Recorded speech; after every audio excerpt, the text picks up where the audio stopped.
Hello, assalamu alaikum. Salam. Bro. Hi. Bro, sorry, we just had some technical issues. Not to Okay. worry.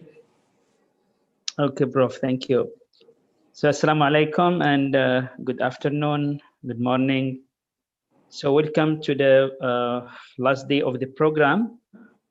And today we will be having Prof. Abdulrazak Ahmad to talk on leadership for sustainability.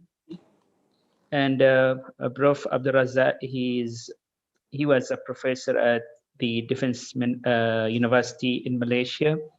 So he has a long experience at the academic line, and then he's now advising a few institutions locally and internationally. So now the floor is yours, Prof. Well, thank you, Dr. Wessam. Hi, everyone. I'm very pleased to be able to address all of you today. I'm going to talk a little bit about my experience in dealing with government when it comes to the issue of championing sustainability and why it is very crucial for us to contextualize the significance of leaderships and sustainability. When governments in 2015 signed the commitment for the SDG, many of these governments decided to sign with very good intention. Can you hear me? Yes, Prof. Yes, it's clear. Yeah. Many of the governments did it with very, very, very good intention. You know, people were very excited about a new global agenda. After, I'm not saying the failure of the Millennium Development Goal, but probably the unsuccessful full realizations of the Millennium Development Goal. But then most of these governments, after that particular commitment in 2015, realized that things are easier said than done, and many governments found it very difficult to have the necessary the necessary assistance when it comes to implementations of SDG. The sustainability agenda is a very complex agenda. So they didn't have the key leadership. Many governments didn't have the necessary experience. They don't have the knowledge, the capabilities, and the necessary skills. So, and because of these, there has been a huge gap when it comes to the implementations of SDGs. Some governments are doing extremely very well. Some governments are not doing much. Some governments are failing. Now, this is very important for us to understand, because when people realize that they have already signed a commitment, but not looking into the state of readiness of the state, you know, suddenly they are caught in a situation where they are not ready to implement it. They don't have the necessary skills to do that. They don't have the necessary capabilities and knowledge. So what I'm trying to say is that expressing a state intention, expressing a country's commitment is always easy said than done, you know, but getting it realized is actually very complex. The second issue that I would like to highlight to all of you is many of these leaders around the world are underperforming when it comes to the commitment to SDG. There has been huge discrepancies between a commitment given on papers and what actually happened on the ground. And many countries are in fact not reporting to the United Nations and reporting to international bodies when it comes to the achievement, you know. Now we can see that sustained poverty, underdevelopment, democracy backsliding, deep-rooted gender inequality, these are continuously being observed and continuously being very visible, you know. And if we look into the 1928 UN report on sustainability development, on SDG, progress when it comes to SDG has been very minimal. In fact, it has not been moving fast enough. And this is really something which is worrying. And speed of change is not sufficient to deliver targets, and many fail to embrace the ethos of the SDG. In my own personal experience dealing with politicians and policymakers and bureaucrats, I can see that our biggest problem when it comes to, you know, promoting the notions of sustainability is the ignorance. Many people in the bureaucracy, many government leaders, many political leaders are not able to understand what SDG is all about and what sustainability is all about. And there is this huge failure of, you know, embracing sustainability agenda into the complex national agenda, you know.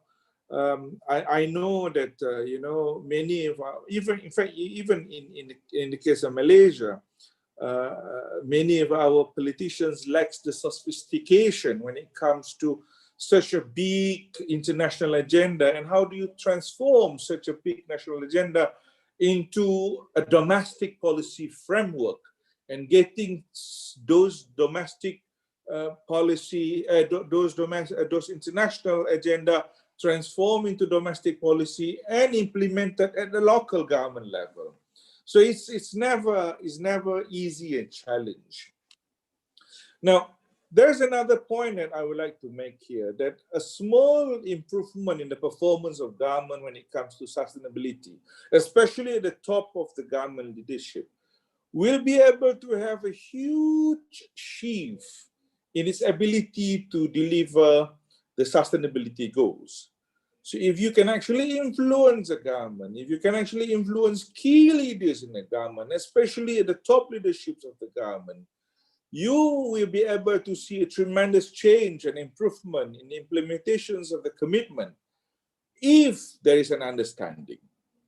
But if there is no understanding, there is no political will, there is no commitment, you will not be able to see the shift. You will not be able to see the impact. You will not be able to see the ability of the government to deliver the commitment. What government now requires is basically a very structured, systematic, results-oriented, and long-term approach. And this must be propelled by big data. This must be propelled by artificial intelligence and multifaceted intervention. And unfortunately, many people in the government and the bureaucracy have not been able to connect this. How do I go about in you know, utilizing big data in transforming the way our commitment to SDG is being delivered? You know, how do we use artificial intelligence? How do we use specific intervention programs in order for us to deliver this? You know, so all these is actually very difficult to comprehend unless and until you work very closely with them. There is a huge gap between the agenda, which is basically promoted by the academia, by the civil society, and the reality in the government circle, especially in the political circle. One of the things that I want to highlight today is that when it comes to leaderships in sustainability, you can't expect the government to do it by themselves. Despite the political will and despite the commitment, it is never easy for the government to do it by themselves. We require different kind of partnership. Partnerships between leaders in politics, partnerships between leaders in businesses, between leaders in the civil society, and partnerships with the community at large. It is not anymore an issue of private and public partnership. I think the concept of private and public partnership is now quite redundant, or probably obsolete in the context of the implementation of sustainability agenda. It requires a different kind of partnership, which I call the public, private, and societal partnership. That societal element has always been very absent. When you talk about the private, it is always the businesses community, and it never represents the societal, the society at large.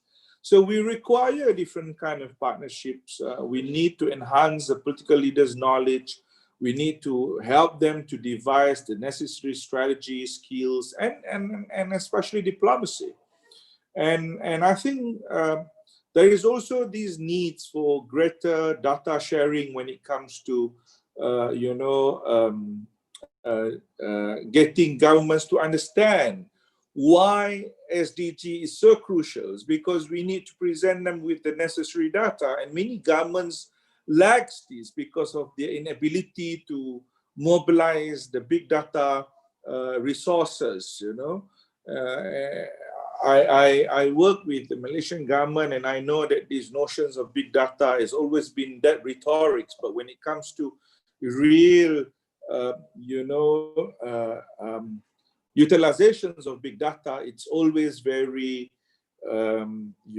scarce, because we don't really have the technology, and we don't really have the resources to really analyze and do the analytics when it comes to big data. And because of that, many of our policies are just based on political commitment, not based on evidence. So we require more of participations from the businesses, from the societal at large, the civil society, to actually develop what we call a platform for us to share data, and for us to use data to improve not only the formulations of the SDG agenda in the context of national policy, but more into the implementation of such agenda.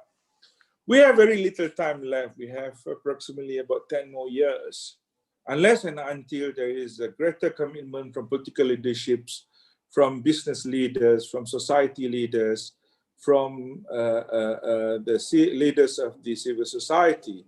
The SDG will be another international agenda without full realization. And that is why I want to take this opportunity for me to encourage the academia, especially because I believe most of you are in the academia, to engage more with the leaderships of your country, to engage more with the leaderships of businesses in your country, to get more of your political leaders, to get more of your business leaders, to understand that whether we like it or not, there is no two-way about the implementations of the SDG agenda. It is very crucial. The 17 agenda is basically an agenda that reflects the needs of each and every country. Either it is from hunger to poverty to gender equality, and etc. These are all an agenda that is very universal in nature. But trust me, when you address this agenda, especially the moment you mention sustainability with political leaders, the only thing that they have in mind is environmental sustainability. It is not. Definitely it is not. It's greater than that. It's bigger than that. It is about your people, your government, your planet, your society. So it's very important for us to play our role, to get them to be more engaged, for them to have better knowledge, better appreciations of what this SDG is all about. Now, I want to share with you an experience of mine when I was with the government. That we have had this change of government recently over the last 2 years, 3 years. But previously, when I was with the government, and when I mooted the idea of, looking seriously into transforming the SDG commitment at a local level. I was very surprised to note that how the parliamentarians, the local councillors, the business community have never heard of SDG. So there is this huge ignorance of this big global agenda at the local level, at the domestic level, at the council level. How do we address this? How do you go about in making them to be excited about this, to look at their local problem in a wider context? That if you don't do anything at that local level, it will contribute to the deteriorations of the environment, and all those, even though it is in a small scale, if it accumulates over a number of years, will have a global impact, will have a regional impact.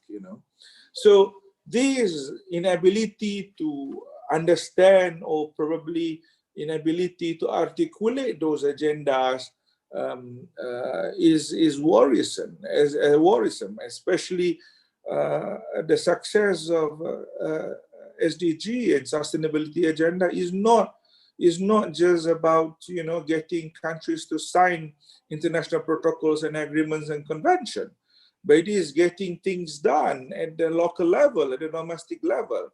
How many more poor people that we can actually help, and how many more hungry people that we can assist, and how many more houses that we can build, and how many more rivers that we can clean, and how many more businesses that we can help build in a more sustainable way. The thing about us is that, especially in the business sector, which I notice and is very frustrating, is that everybody just talk about the bottom line, and the bottom line is about profits and loss. Nobody talks about contribution. If you look at the annual reports, if you look at the way countries report, or if you look at the way corporations report their performance, it has always been about dollars and cents, and never about contribution. How much they have contributed to the shareholders, for example, how much they have contributed to science and technology, how much they have contributed to the society, how much they have contributed to the well-being of their workers, how much they have contributed to the advancements of innovation. It has never been quantified in the form of contribution. It has always been quantified in the forms of money and profit and loss. The same thing about government. When they report on the SDG results, it has always been a manifestations of, this is the number of people that we have brought out of poverty, but not really looking into the quality improvement of either it is the environment, the livelihood of these people, and when things keep changing. In the case of Malaysia, for example, we just, after 30 over years, we decided to review our poverty index. Before this, when you earn 300 Malaysian ringgit, 300 US dollars, you are considered poor. Now, if you don't earn 600 US dollars, 600 US dollars, you're considered poor. So the poverty line has already been shifted, So there are more poor people now than before, because before it was the index was lower, and now it's getting higher because things have changed, the context has changed. So these are the very few points that I want to just highlight at this stage. And I would like to get back to all of you for us to discuss. This is not a one-way lecture. This is a discussion. Let's discuss some of the points that I pointed out. Thank you very much.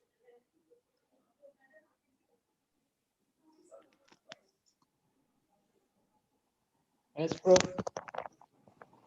Thank you so much, Prof, for your enlightening lecture, enlightening points that you mentioned about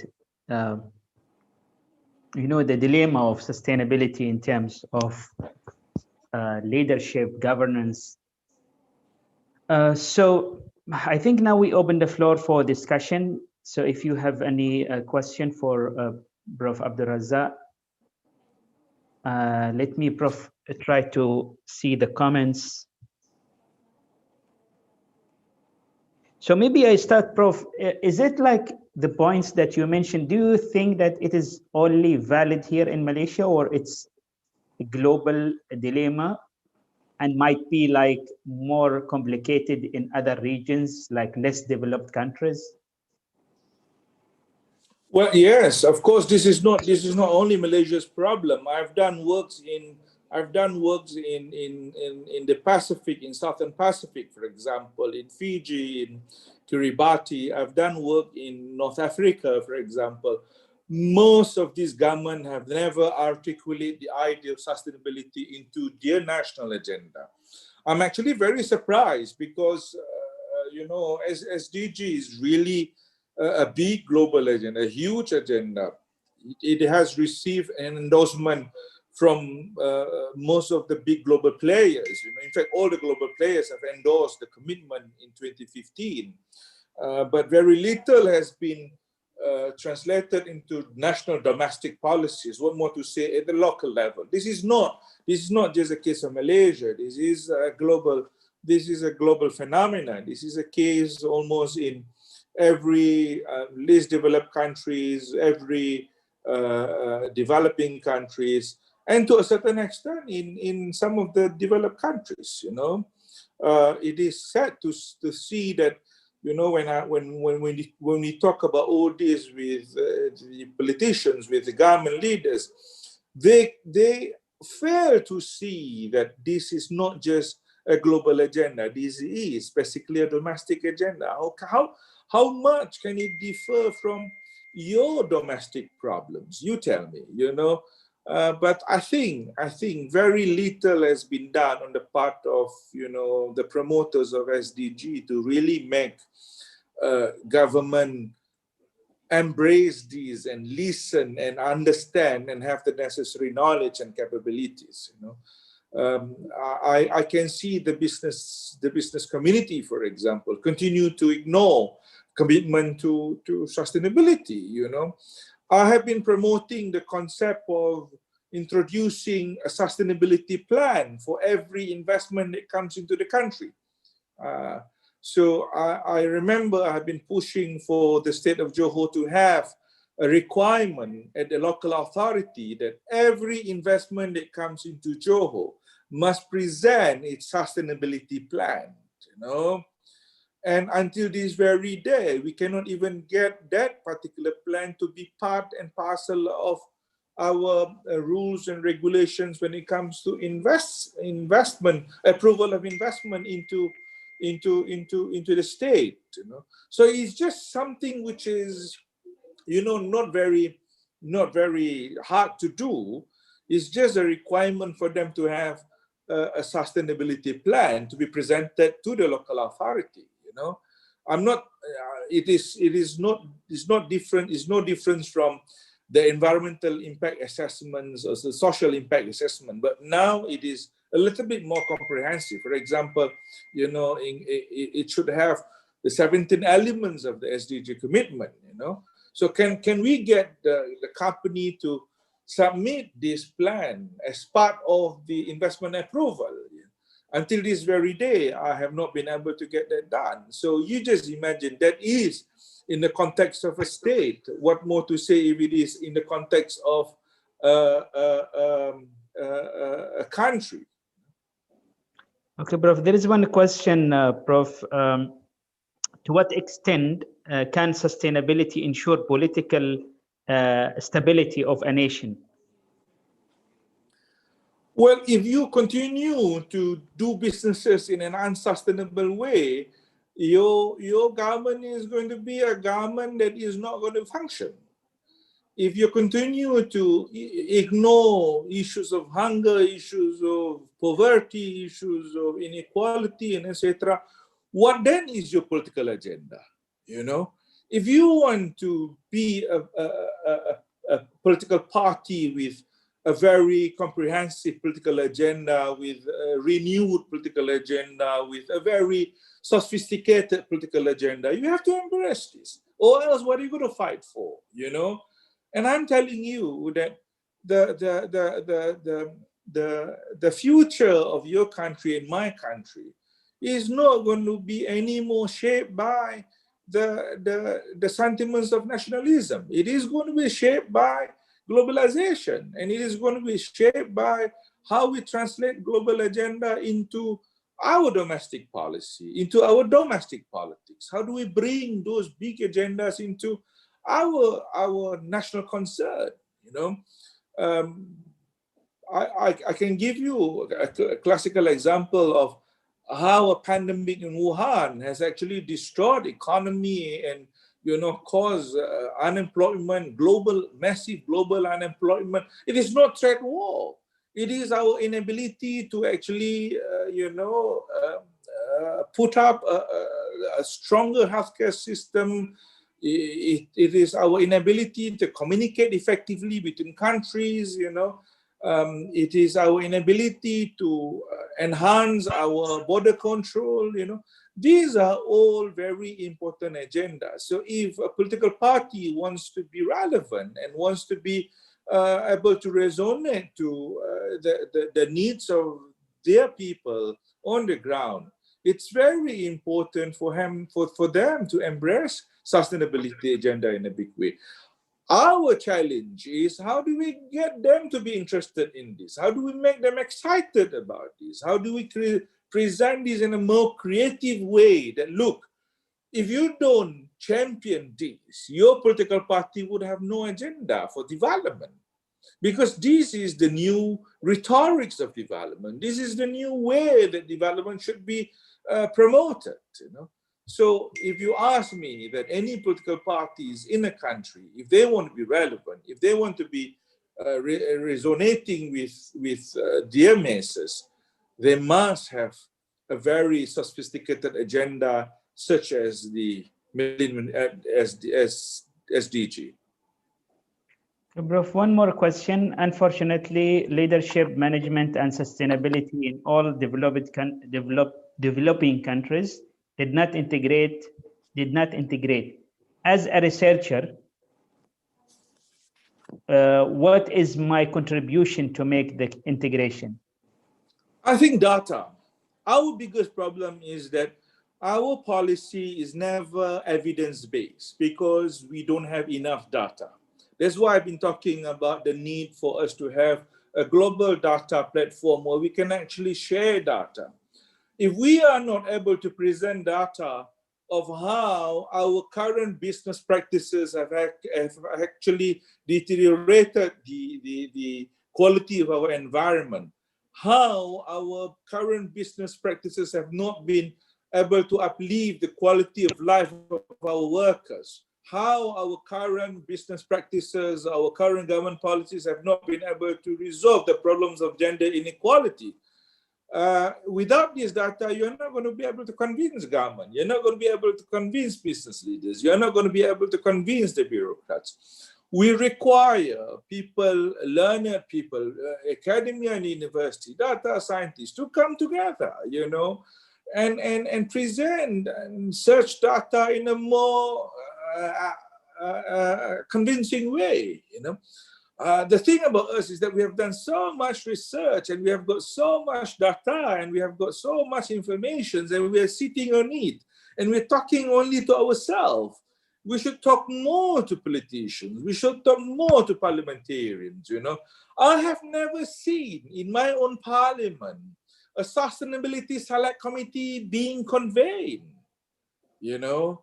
And I've been talking about it for a very long time, that we need to have a sustainability select committee, that we should be able to call the Minister of Environment, that we should be able to call the Minister of Health, that we should be able to call the Minister of Economic Affairs and question them, you know, on each and every commitment that we have made in 2015 and report to Parliament to make them more accountable, to make them more transparent, you know. So we have not been able to really get ourselves together and push the political leaders, push the business leaders to be answerable to this, So what we can actually do is to actually invite more of these people and find ways to encourage them to participate in discussions with us, in projects with us, Recently, there is this interparliamentary initiative, a bipartisan initiative with the Malaysian Parliament, trying to get members of all political parties to participate in SDG. What do we call that? Service in their constituencies. It was even very difficult for us to go and get parliamentarians to commit and to spend time talking to researchers, bring them to their constituency, articulate these notions of SDG and how it relates to their constituencies. So it's really a big thing, but then we have to start somewhere. And one of the things that we have is information. And the thing is, what do we do with this information? I'm actually very worried about this tendency of just look at our universities having so much of these cited works and journals and etc. But then, what is this meant for? Prestige? University is never about prestige. University is about contribution. How do you contribute? How do you engage with a larger audience? How do you get the politicians to be convinced that look, you have got the necessary data, and this data is not just the data of this year. Then this data is the data of the last 10 years and how things have deteriorated and how things are not going to be better. And in the next 20 years, if you don't do anything about it, it is going to be worse. And you're going to pay very heavily for this, you see. So if you ask me, I think what we have now is the resource. And the resource is data. And how do we make use of this resource? And how we sell this resource? Okay, bro, thank you. There is one more question. What can we do as general public to succeed SDGs when government are not understanding what sustainability really means? Well, dealing with government is never easy. Especially in semi-democratic countries, it's never easy. Even in an advanced country, for example, it's never easy. What the ordinary citizens should do is to actually work with the civil society, voice your concern through a societal network. You can't do it yourself. You really have to be part of this larger group of concerned citizens, addressing specific issues in terms of sustainability, and get your act together. We have done very successfully in many of these. When Linus, for example, wanted to set up its rare earth plant in Malaysia, there was this huge mobilization of individuals, coming together and put up a strong protest to the government. Not so much of not wanting the Linus to set up its rare earth plant in Malaysia, but very much about how do you go about in ensuring that the environment is not going to be protected? How do you improve government licensing? How do you make sure that stringent requirements is being fulfilled? So if you come together as citizens, as a concerned citizens in a group, and this group becomes a network, the government certainly would have to pay attention. I remember a couple of years ago when I was attending a meeting in Singapore. It was a meeting between the World Bank and IMF, and I was representing the Malaysian delegation together with the minister in charge. The meeting was interrupted because there was this huge protest in front of the conference venue. So Paul Wolfowitz at that particular time, who was the World Bank managing director, decided to postpone the meeting unless and until he's been granted, until he met the group of the protesters. And he said very clearly to everyone, to Singapore government, to everyone, that look, no one should be stopped from expressing their views to the World Bank. And no decision from the World Bank is going to be a good decision unless and until there is a proper consultation with the civil society. So you just imagine that even a huge and important organization, a supreme institutions like World Bank, decided to have a proper town hall program just to consult the civil society. And they've been working tremendously well. In every World Bank meeting or in every World Bank agenda to be introduced, there has always been a very extensive town halls and engagement and interactions with the civil society. So individuals who are concerned about sustainability must come together. You cannot do it yourself. You have to come together, form this network of concerned citizens, bring your agenda continuously, never give up to either political parties or either leaders in the government, bureaucrats or business leaders. Find your ways. And now with the advancements of science and technology and communication, there are many ways to highlight your concern. There are many ways to highlight your views, either through Twitter or Instagram or whatever. Another question, Prof. Sustainability development requires a global partnership, the topic of SDG number 17. But how can partnership work with economic structures characterized by deep-rooted imbalance? Well, one thing, before I go into that, one thing is that there has always been this barrier that, when it comes to partnerships and when it comes to collaboration, that barrier is sovereignty, state sovereignty. Many of these states, they are actually very reluctant to how do I say this? Work on international collaborations.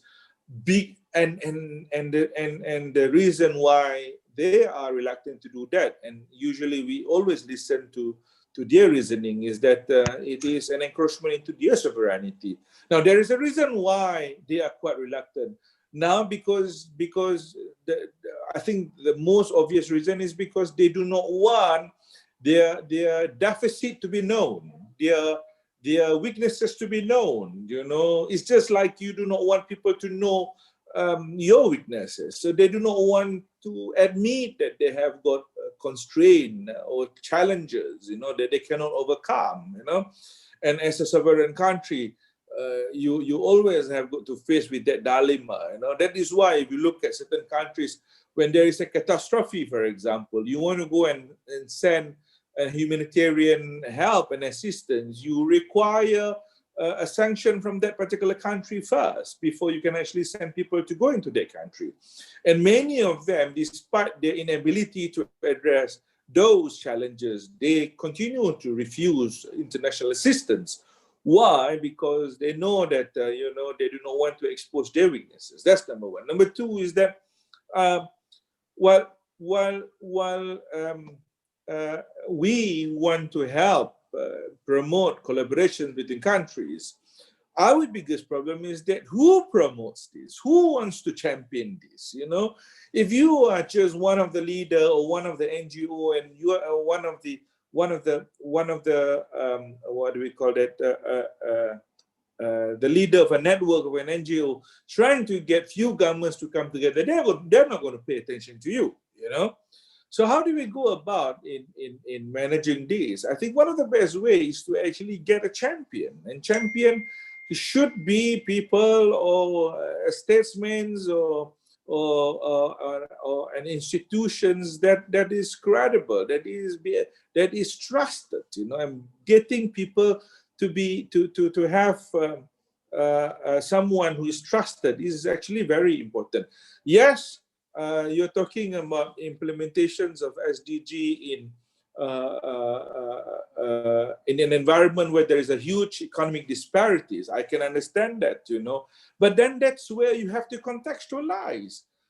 You cannot have a solutions that fits all. You cannot have a program that fits all. You have to contextualize your programs and your propositions, your value propositions in the context of that particular country, And this is a challenge for us because we always think that oh, we have got this 17 agenda and we have got this 17 agenda, which is global in nature, universal in nature, it can be implemented anyway. Yeah, I understand that. But you got to contextualize it, give and ensure that there is a priority for a particular country. There are certain countries where the priority is probably not hunger, but something else, is gender inequality, for example. So contextualizing your collaborative agenda in the context of the needs of that particular country is very crucial, especially where there is a huge economic disparities between all those countries. Okay, Prof. So how do you promote SDGs to ensure that those who have what it takes are elected into leadership positions in the country? So so that SDGs agendas are promoted globally.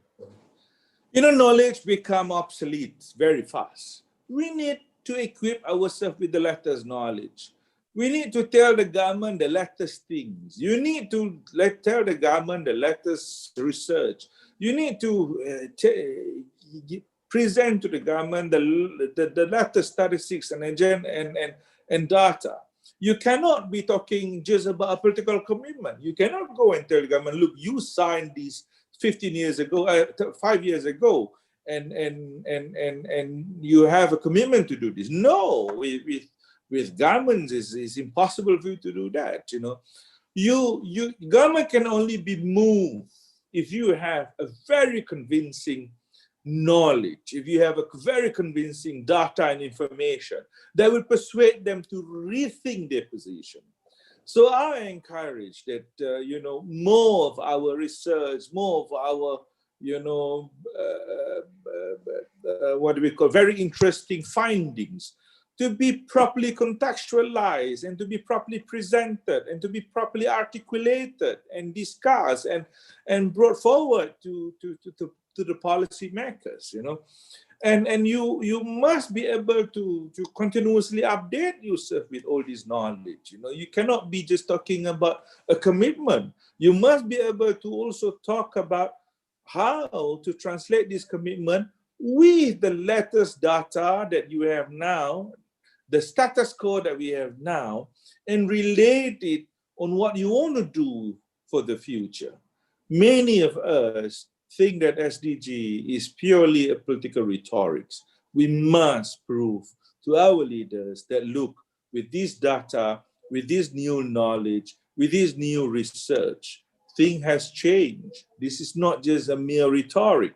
I'm presenting to you the consequences 20 years from now, 5 years from now, 10 years from now, if nothing is done at the local level, if nothing is done at the national level. 20 years ago, 10 years ago, nobody ever thought in Malaysia that we are going to have a minister looking after climate change. Now, there has been a lot of pressures for the government to have a minister who specifically look into climate change, because it is not just anymore under the purview of an environment minister. And I hope we are seeing this soon. We're going to have an election pretty soon. And I think the next government is going to be the government that have a cabinet ministers who is in charge of climate change. This is something that we have been pushing for over the last, how many years. So I'm telling you that it's very important for you to equip yourself with the latest knowledge, with the latest research, with the latest data, in order for you to continuously convince political leaders, business leaders, especially political leaders and business leaders. There has been a lot of indifference, among business leaders when it comes to commitment to SDG. Okay, Prof. One of the participants asked, saying that after sharing data, and he's been doing that for the last 15 years. So, and he mentioned that he has many publications and shared the data. So what should be the next? Maybe this is as a researcher. You need a strategy. You have fantastic data, you need a strategy. You need a promoter. You need to have a team that will be able to present those strategy, those data in a creative way, in an impactful way. You know, many of us, we should work with communicators. We should turn those data into videos, into interactive, what do we call that, materials, you know. We need a strategy. We need to look into the data. We need to analyze. We need to craft a strategy, and after that, we need to transform those strategy into a communication materials. You know, if the government doesn't want to give you an appointment, if the government doesn't want to give you an opportunity for you to meet the ministers or anyone, you know, if the CEO company refuses to meet you, you can always have that open communication channels to view to promote your concern, you know. But are you doing it with the kind of people that actually can transform it into a strategic information? You know, your data can be valuable, your publication can be, you know, A-rated, A+ rated, but when you are not able to present it in a systematic way, in a strategic way, it is going to be insignificant, you know. So my suggestions is for you to have this collaboration. You know, you collaborate with people who understand strategy, put them into a more strategic framework, get a communicator to help you to communicate these, transform it into a very, you know, exciting communication materials. You know, so this is one of the things that I think the most effective way to do it. You know, the most effective way to do it.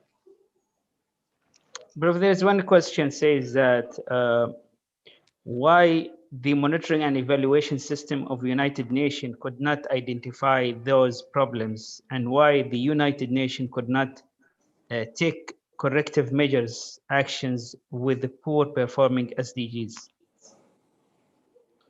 I think because the data provided by the countries are not updated, or many of these countries are not reporting as they should be reporting. Why they are not reporting as they should be reporting?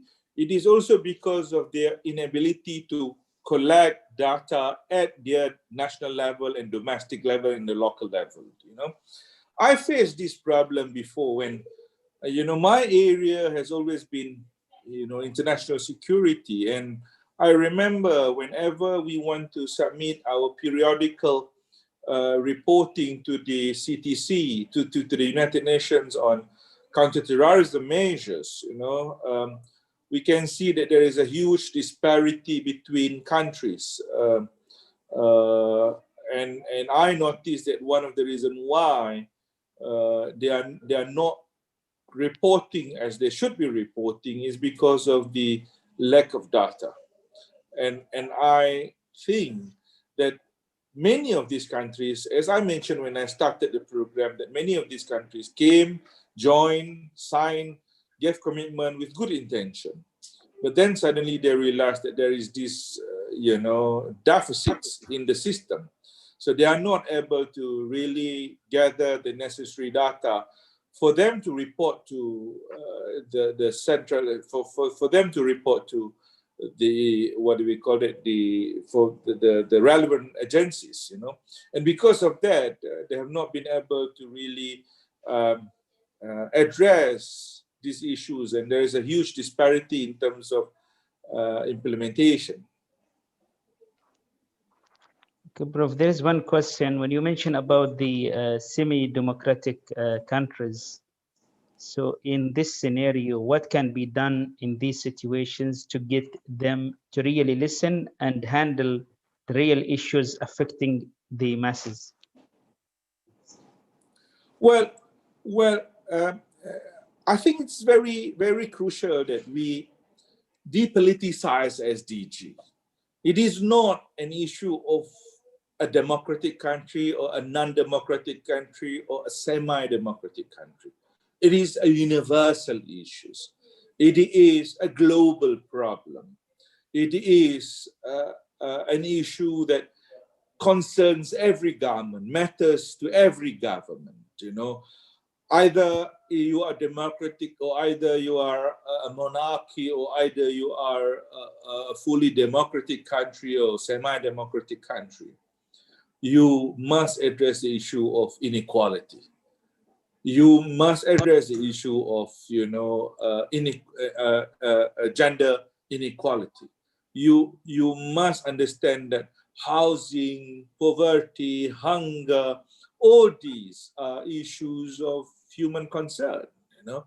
So I am a believer of, you know, promoting agenda for this, for for for the purpose and for the interest of humanity. You must not politicize SDG.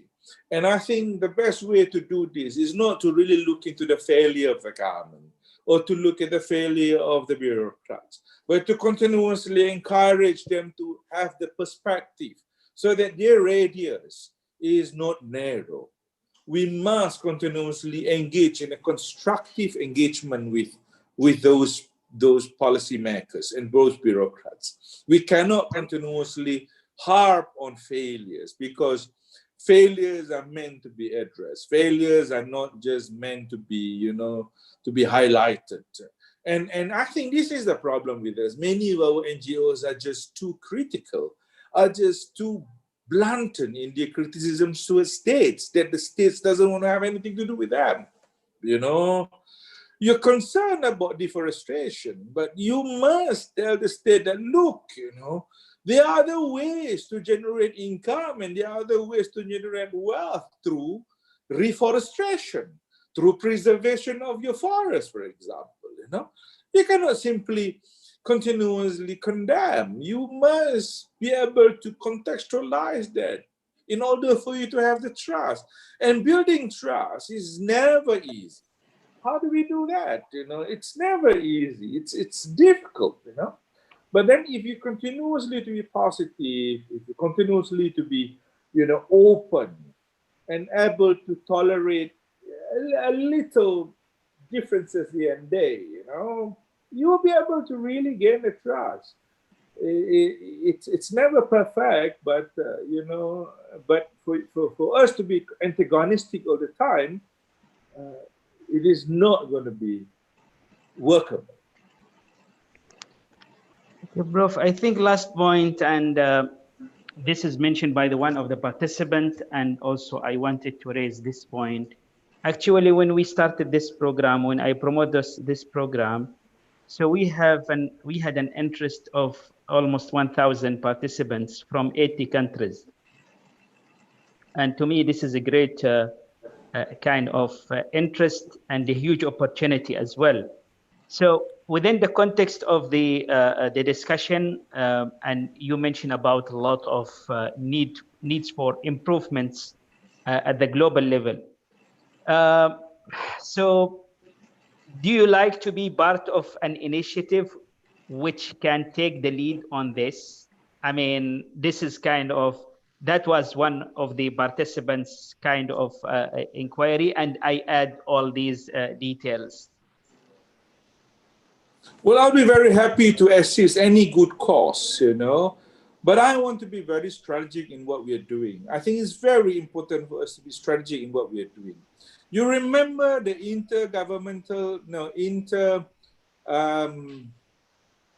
there was this climate report. At BCC. Yes, it was interpanel. Yes, report on climate change, I think, you know. That was a collaboration of, you know, 300 over researchers and scientists. And that particular report was a very significant document that has changed the way government work. It was not an effort by governments. It was an effort by many concerned scientists that came together and produced a fantastic report. It was not only just a report, it was really a manifestation of the directions of the way planet Earth is going to be heading, unless and until something drastic is being done. What is the name of that professor who who chaired the panel? The Indian professor, I can't remember his name. I forgot his name. I'm not sure, Prof. Yeah. And he was able to walk into the office of every president, every government leaders, every prime ministers, and tell them that this is not just a concern. This is a concern based on evidence. So if we are to be effective, and I think you people are doing something which is fantastic, bringing together people from all around the country, all around the world, and to talk about sustainability and to share experiences and practices and norms. This is fantastic.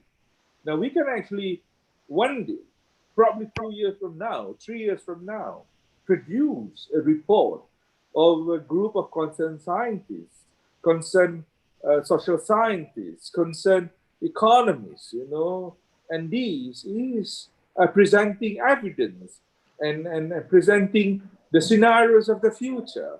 If SDG is not fully realized, I'll be very happy to assist, and I'll be very happy to help connect some of you to some of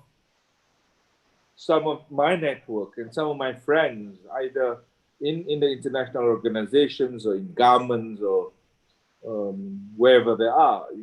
And I'm sure you people have got your network that we would like to, talk to and present our views and concern and our reports. You see. So I'm suggesting that this kind of network can actually be, concretized, and probably one day we could, come up with a report that reflects the global situation. I've seen some friends from so many other parts of Africa, Middle East, Southeast Asia, East Asia, we can certainly come up with our own country report. And this small report can actually reflect the concern of all of you, And the concern of all of you is actually the concern of your society, because you are the intelligentsia in your society, you are the smartest people in your society, you are the conscience of your society, and I'm sure your work in the university matters to them, and we have to bring your work to a different level. You have to bring your work to be recognized and to be acknowledged and to be part and parcel of a greater global movement, for sustainability. I'll be very happy to assist in my own small way. Okay, Prof. Thank you so much. Thank you for the time and the enlightening points for discussion, because, this is the real challenge of sustainability. Talking about environment, everybody knows the details. Talking about economy, everybody knows the details. But the real dilemma and challenges for practicing sustainability, it's more on the governance issues and the leadership. So again, thank you so much, Prof. My pleasure. Yeah, we would love to have you again in this, because I planned this program to be kind of an ongoing program for capacity building and networking as well. And we'll be happy to develop more programs together. Thank you so much, Prof. My pleasure. Thank you so much. So I think now we will start the next session with Mr. Francis Zhu, and he will be talking about governance and sustainability. So, Mr. Zhu, are you there? Yeah, yes, I'm here. Yes, very good. Okay, I'm going to use PowerPoint slides. Okay, just to give you a background on the background of Mr. Zhu, he has a master's degree of business from University of Newcastle, and he has different experiences as a vice president in the Malaysian Rating Corporation and Director of Business Development Asia Pacific and IAP Tech, and also country manager in the foundation footprint. So he's been working in different countries, and currently he is working on with one institute on sustainability reporting as a representative and manager for this region and the Middle East as well, in Southeast Asia and Middle East. So, Mr. Ju, the floor is yours now. Okay, thank you.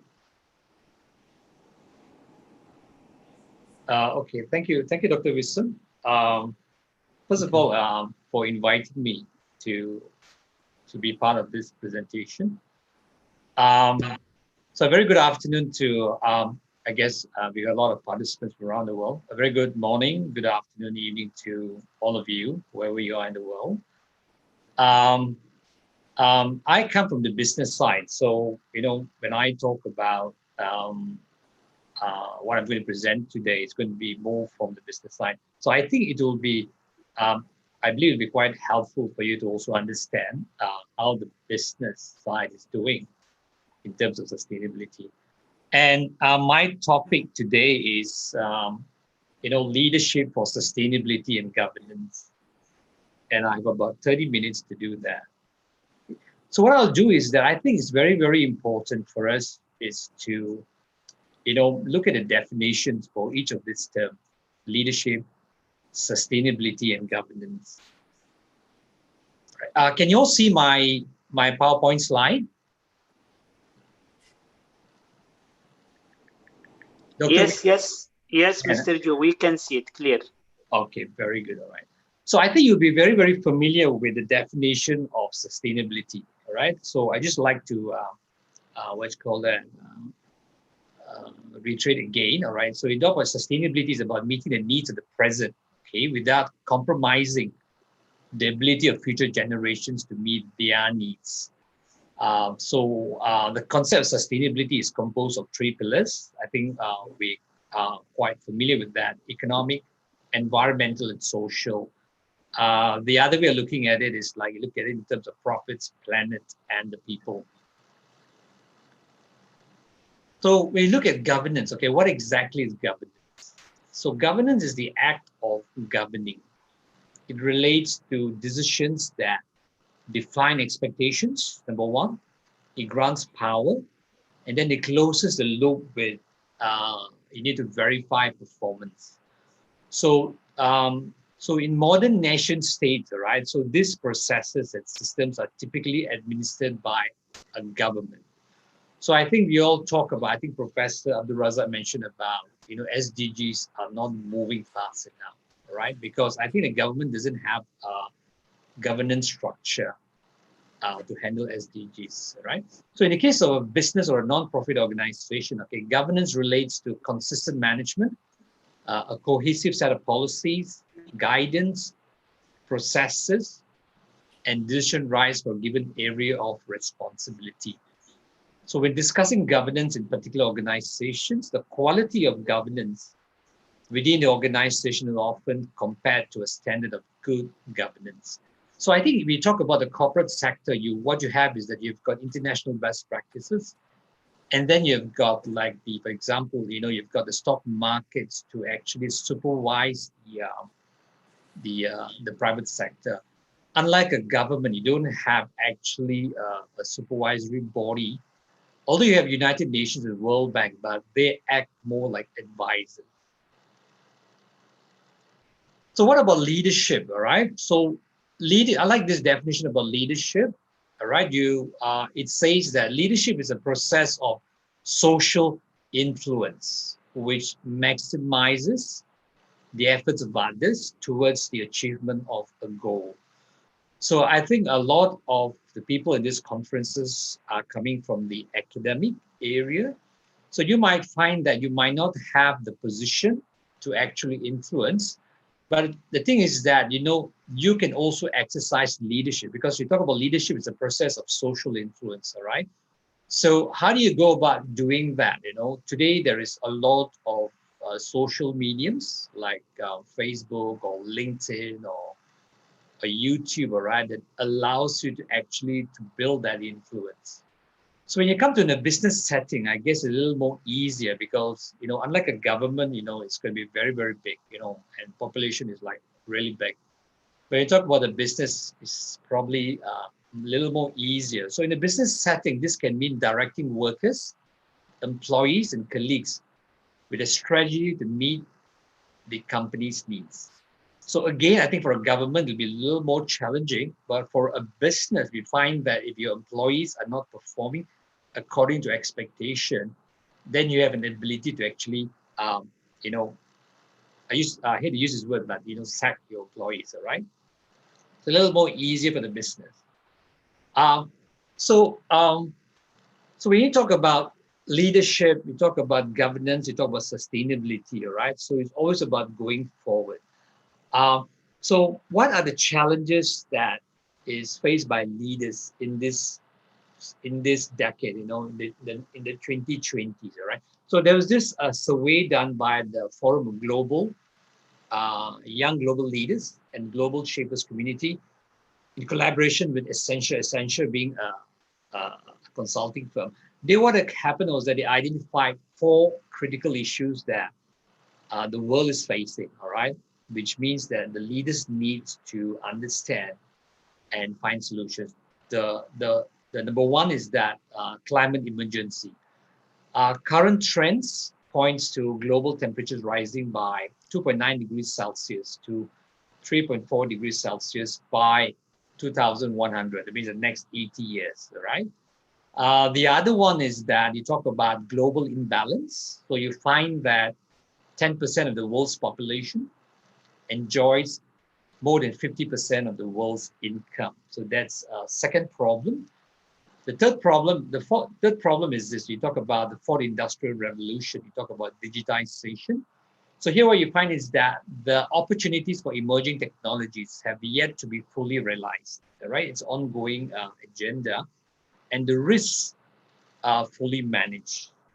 And then the last one is that people are being left behind, right? There's this research which says that investment in technologies has doubled between 2017 and 2019.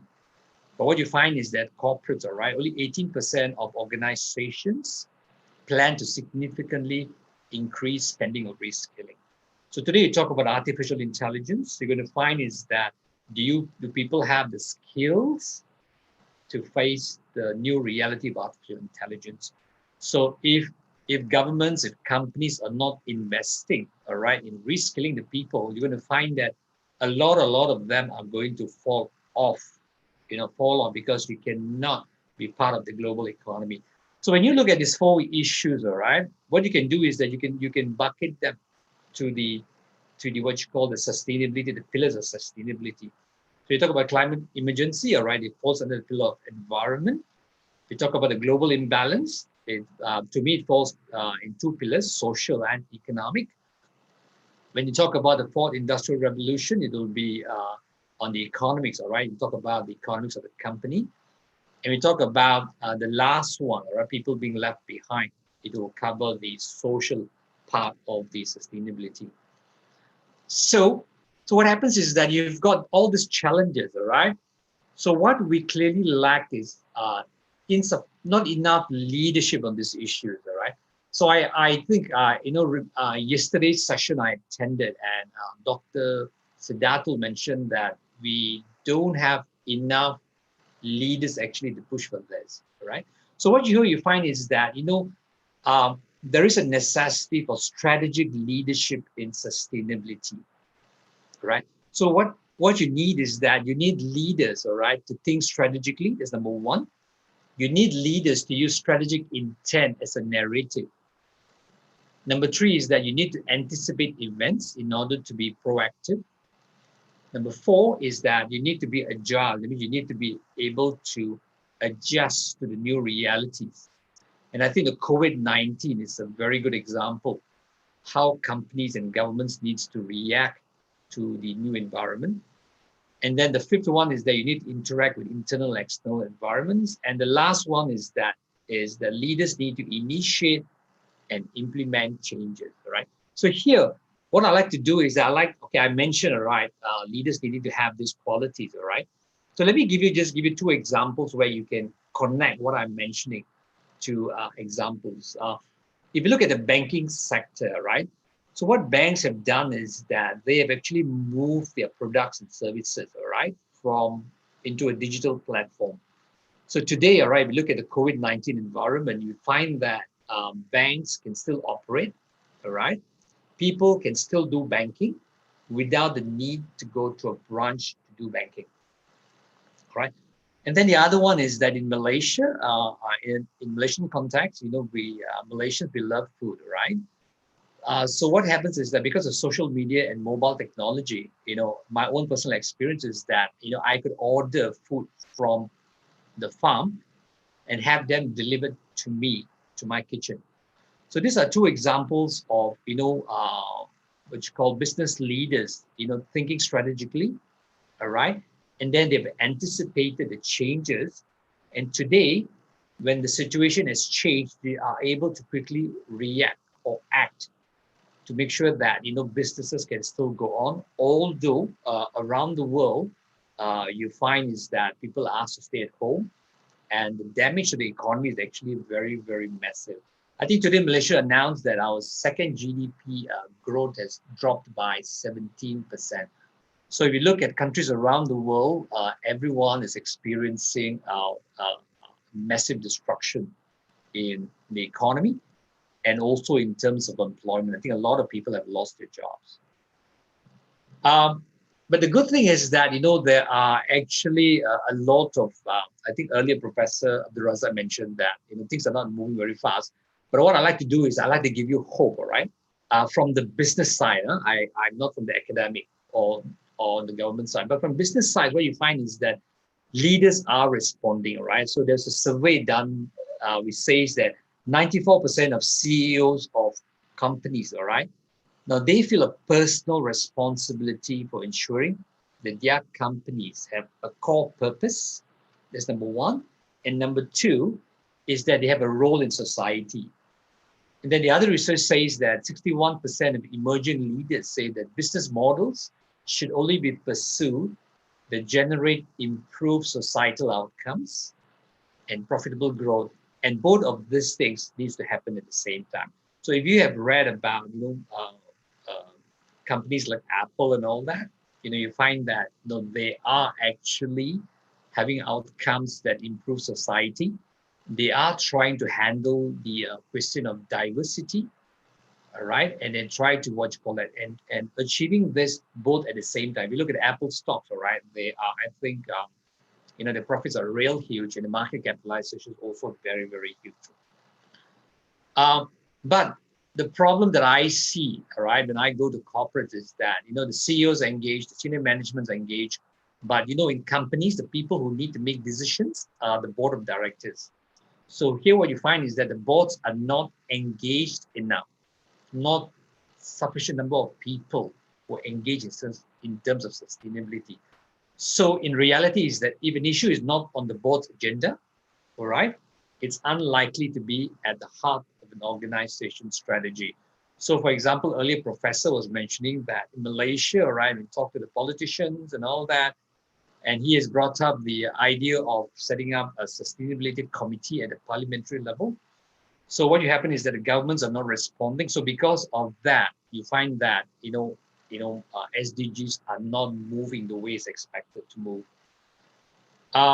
So some research, all right, to talk about the boards. What you find is that the research done in I think the first one is done in 2014, which says that governance of sustainability is still at a very early stage, all right, it's at an embryonic stage.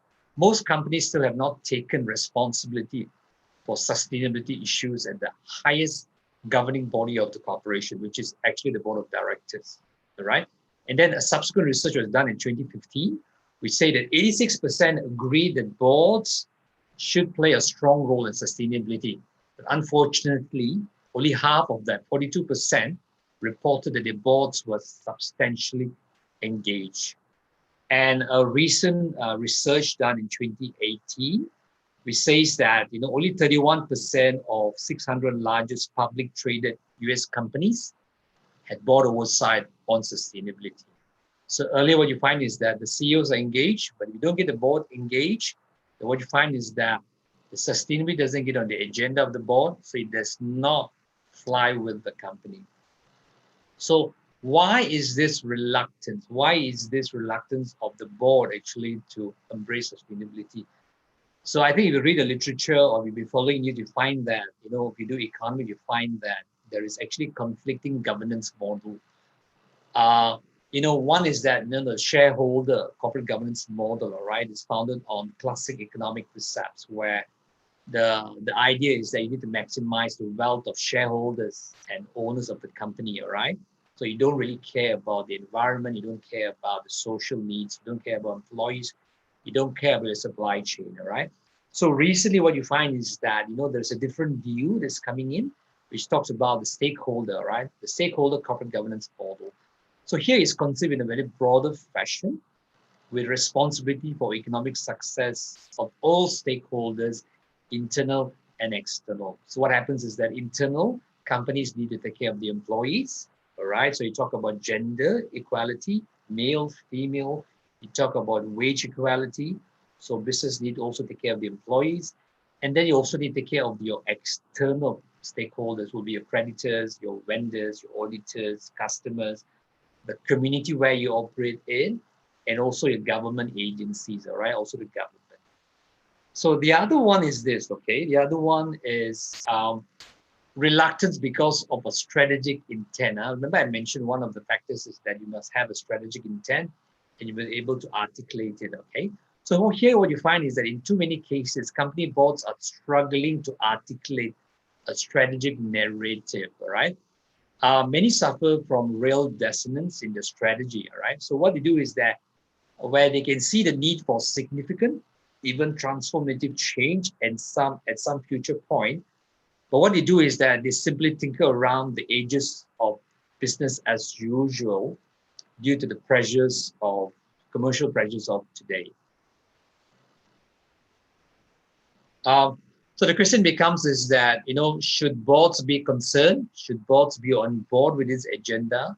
The answer is this, all right? Good governance, we look at good governance alone would demand it, all right, that they be given attention. So sustainability needs to be given attention. That's number one. And number two, boards are also told that they have a fiduciary duty or responsibility, all right, to enhance a firm's long-term value and mitigate business risk. And surveys suggest, all right, surveys suggest that investors care about sustainability more than what the executives of the company believe in.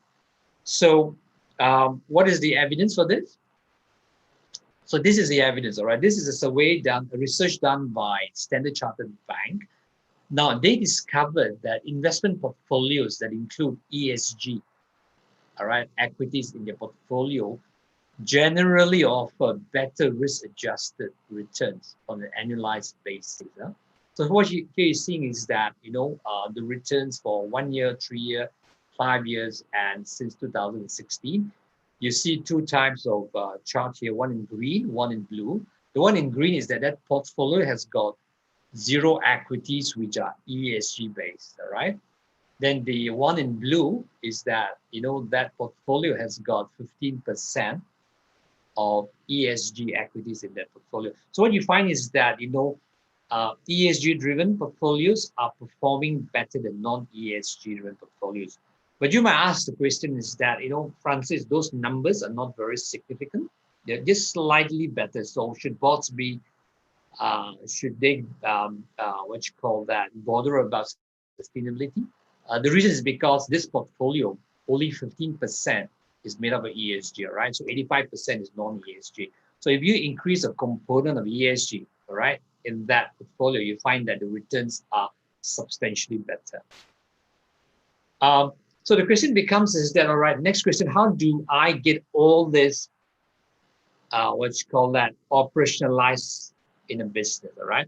So when you talk about sustainability governance model, it's all about making sure that architectures, the policies, and the technology solutions that have been defined are effectively and efficiently implemented.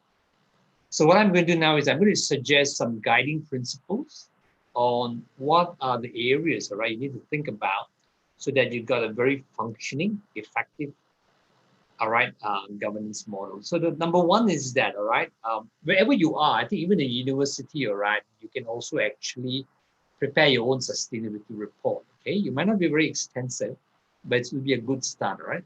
So when I talk about corporates, all right, or even for example the government sector, right. So the first thing is this, all right. You talk about accountability. Yeah? So everyone has a role to play in sustainability, all right. And here, what you got to do is that you got to assign specific roles should be filled by. You got to identify the person, the name executive staff. Huh? So you got to actually say, okay, Mr. Francis is in charge of sustainability. Yeah? Then number two is that senior leadership team. All right. So senior leaders, all right. You talk about the boards, all right. They must align and work towards a common goal of improved sustainability within the organization. Huh? Then number three is that you need to have efficient operating models. So here is that you need to have common standards, you need to have methods, you need to have architecture, and then you need to have a collaborative techniques, right? That provide governance model that can be implemented, not only physically, but also in the virtual environment like today, right? With the advances of internet. And today we're using Zoom, all right? So things can still work, all right? Although you might not need to be present physically. And then the other one is that you need historical quantification. I think Professor mentioned earlier that data is a big, big issue. It's also the same issue in corporates, all right? So here what you need to do is that you need to have common tools-based model for a quantitative assessment of existing sustainability inventory. So when you talk about corporates, all right, you need to look at your non-financial. So when you talk about non-financial, what are the data you're looking at? You're looking at your energy consumption, your fuel consumption, how much of water you're using, how much of waste you're producing, all right? What's your number of employees? How many of them are male? How many of them are female? So you need to have all these metrics, all right? And with this metric, what you can do is that you can establish a baseline. And based on the baseline, you can move forward by setting targets, all right, of performance. The other one is that, you also need to be able to develop economic value assessment. So especially when you ask for money, all right, so you need to actually assign economic value to your sustainability initiatives. And then you must be able to measure its financial impact, all right? So people have been doing CSR and all that, right? And then you find that, I spend so much of money, but I don't see the results, okay? So today you're talking about, you're doing sustainability initiatives, and then you got to attach an economic value to it, and then you got to measure its impacts, all right? Then the other one is that governance tools, all right? Measuring the effectiveness of sustainability governance programs requires tools to capture sustainability inventory. And then a couple of others, like you need to have a digital architecture, you need to go digital. Then you also bear in mind there's going to be a continuous improvement process, all right? Then you must be flexible to adjust, in light of changes. And then I also say that you must apply global standards, all right? Okay, so the question becomes now is that, are all this possible, all right? Are people delivering all this? So the answer is that it's yes, all right? People are delivering this. And there are a couple of examples which I'd like to show you, okay? So when you talk about Unilever, I think a lot of you will be familiar with Unilever. They produce shampoos, soaps, and all that. So the CEO of Unilever, right, is Paul Pullman, all right? So he said this, and now today he's retired. He's retired as a CEO of Unilever. Now he mentioned this very clearly, all right? He says, I don't think our fiduciary duty is to put shareholders first. So he said that I say the opposite. What we firmly believe is that we should focus our company on improving the lives of world citizens and come up with genuine sustainable solutions. We are more in sync with consumer and society. And ultimately, all right, when you do all these things right, it will actually give you the results in terms of shareholder returns, all right?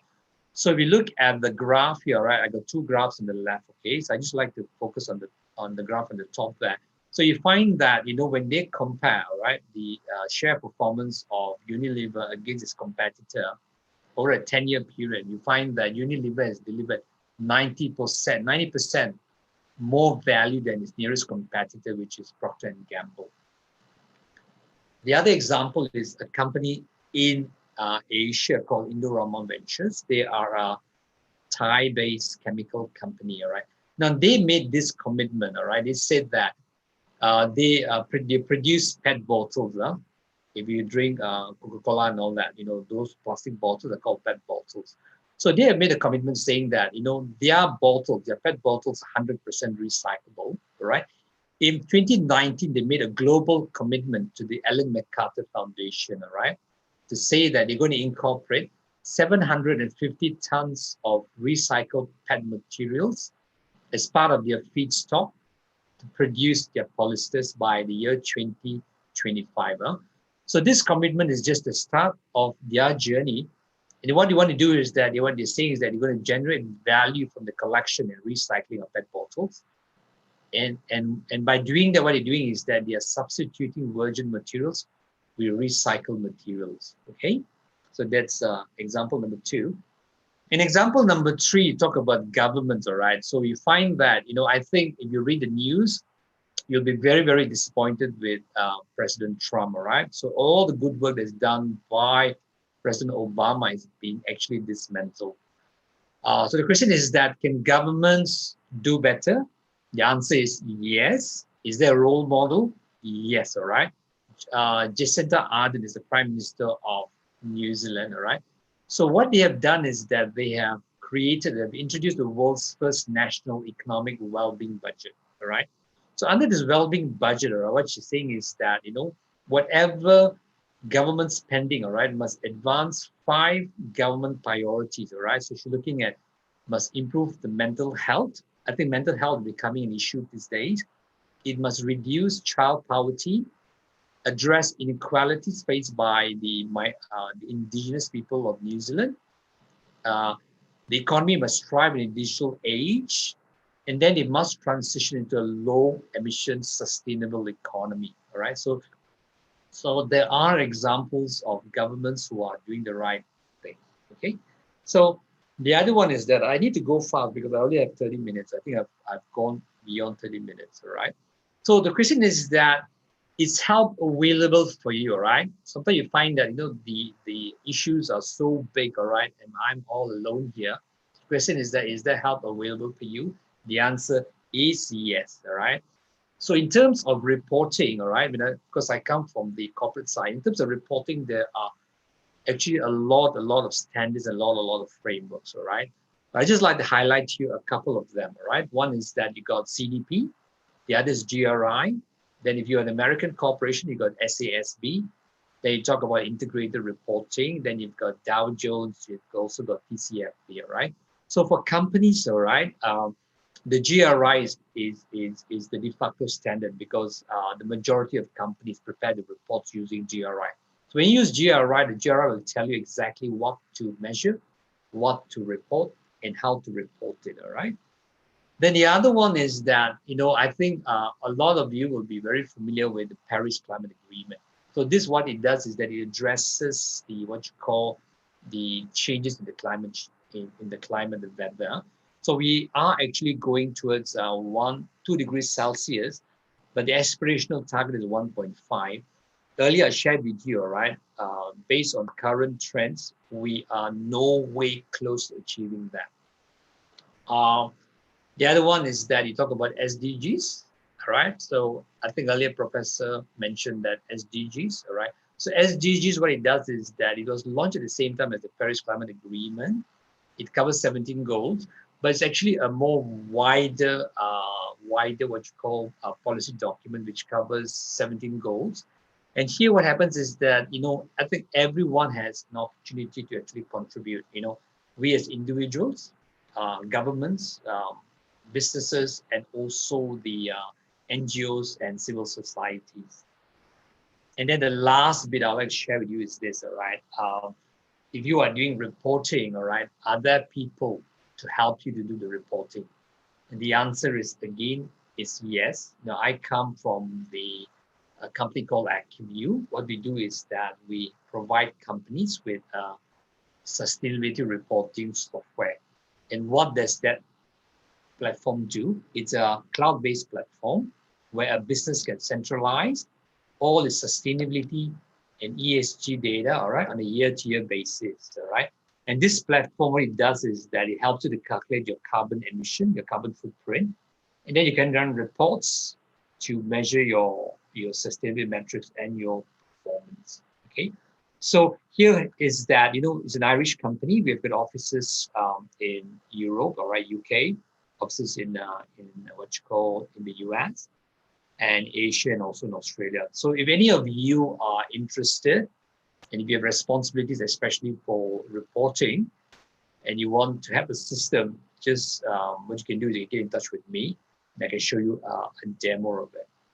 So that's all I have, Dr. Wissam. Yeah, thank you so much, Mr. Yu, for the interesting talk. And so now we will go to the next talk by Miss Oi Ching. Miss Oi, are you there? Yes, I'm here. Thank you very much, Dr. Wissam. Yeah. I'm going to share my screen. Just give a little background on yourself. Yeah, let me share my screen first. Yeah, hang on.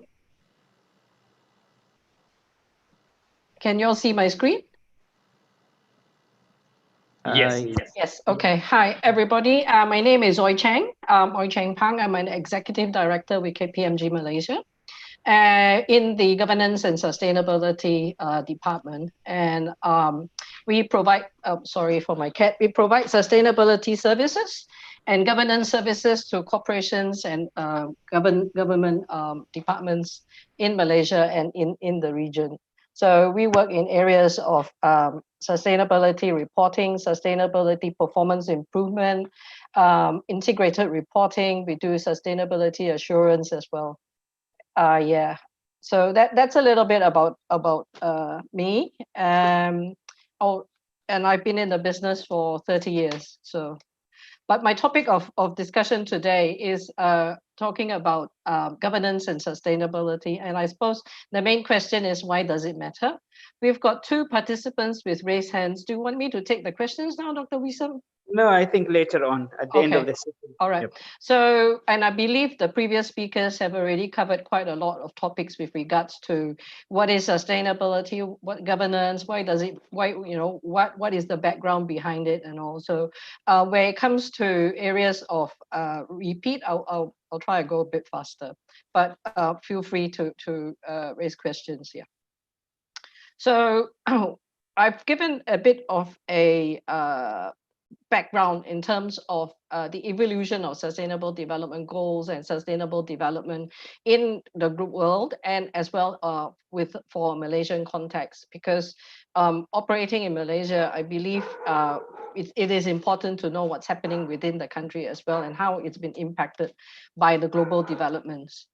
So we all know that UNEP was formed in 1972, and from 1972 back, up to 1991, Sweden became the first country to actually enact the carbon laws.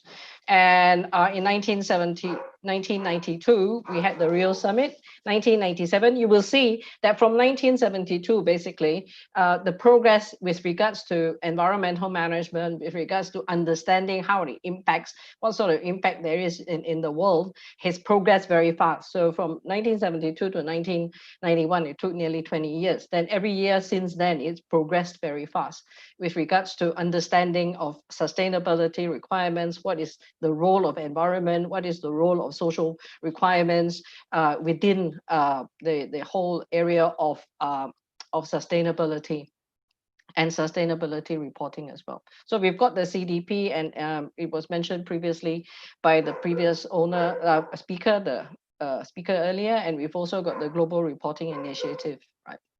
So from 2002 to 2016, things progressed really, really fast. From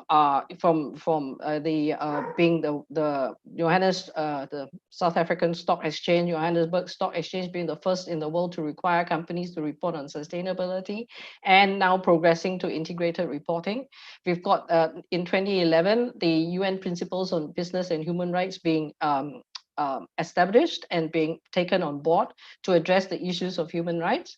And we've got 2013, the integrated reporting requirements, 2015, as a follow-on from the Millennium Goals, the Sustainable Development Goals, and we've got 2015, the Paris Agreement, 2016, leading up to the TCFD requirements. So, and it's not finished, because concurrent with this, apart from the sustainable development and sustainable reporting requirements, we've also got the social development, social goals, such as the modern slavery legislation, which has proliferated around the world since 2015, starting with the UK Modern Slavery Act. And over that period of time up to now, you see a lot of countries, that's actually enacted rules and regulations with regards to modern slavery. So these things have occurred very fast, and basically what it shows is that the understanding of corporate responsibility and the management of non-financial risks is actually proliferating within both the financial institutions, financial investors, and within the public as well. So it's a sign that probably globally we are ready for more responsibility and accountability by them to be demonstrated by both governments and corporations.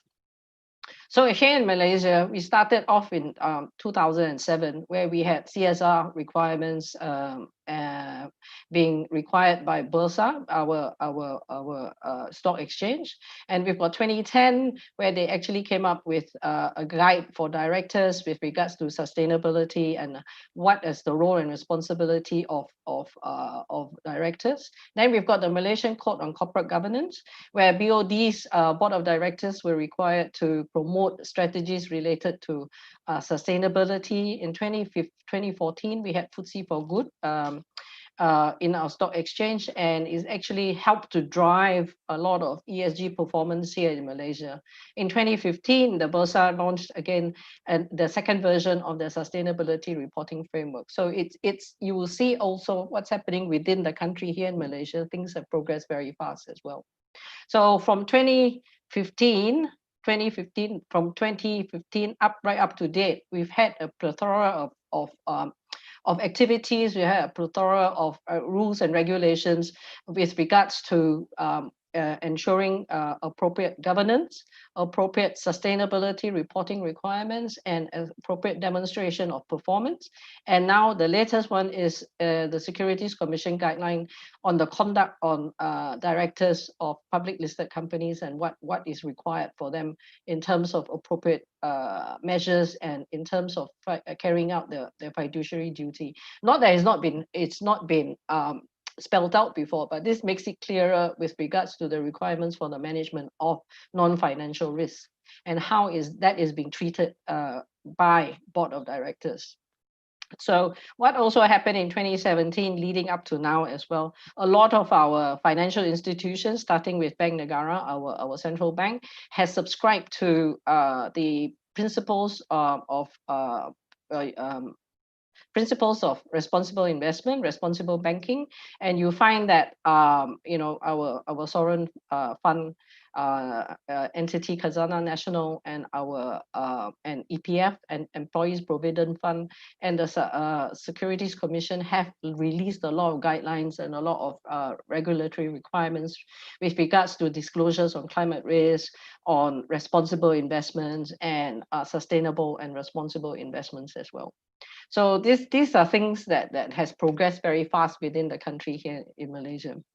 So I know the topic that we have that I'm talking about is talking about governance and sustainability, but I cannot touch about governance without talking about corporate governance. And there is a lot of I wouldn't say confusion, I would say probably misunderstanding between what is governance and what is corporate governance. And with regards to corporate governance, we are talking about things like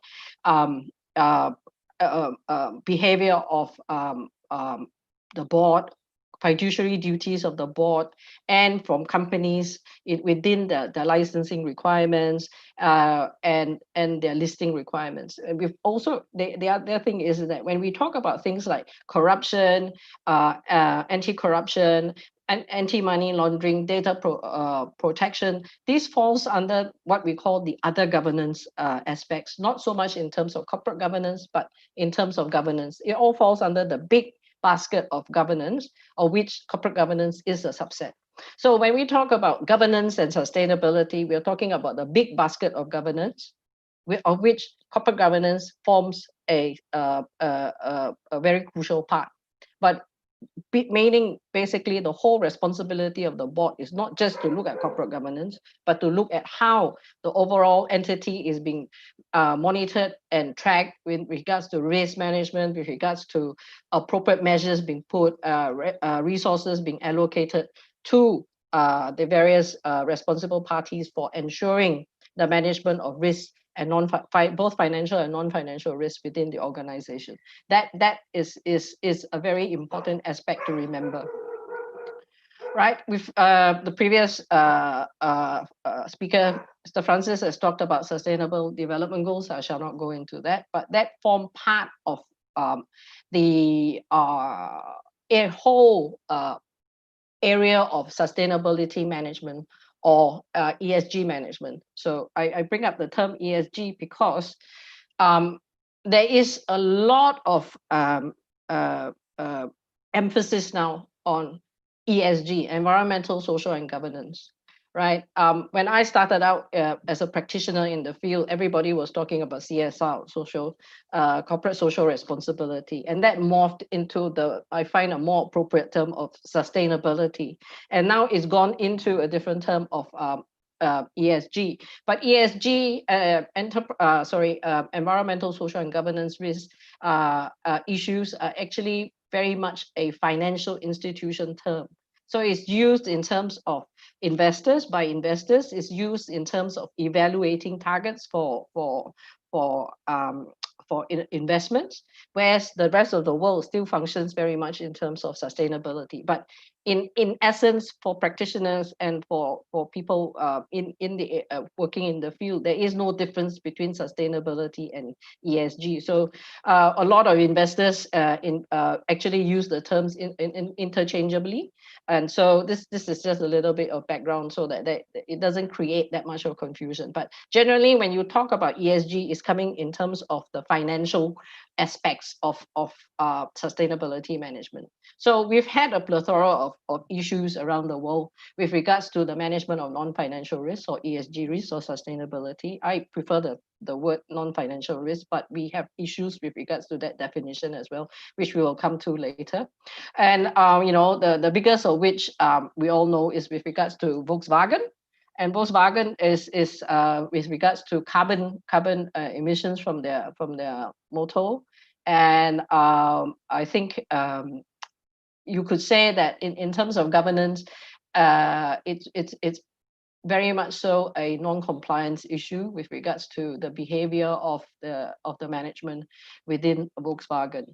So we've also had ESSO, where they were taken to court recently by the New York state attorney with regards to their carbon reporting, where they essentially kept two books. It was alleged that they were keeping two sets of books, one for the stakeholder with regards to carbon emission and one for internal with regards to what their actual carbon emission was.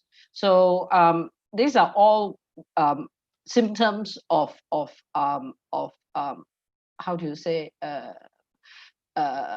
governance issues within organizations, because I think with regards to publicity on climate and climate risk and on human rights and things like that, there has been enough information, and the science has been there for about 30 years now. So it is now very much a case of corporate behavior and corporate responsibility and accountability.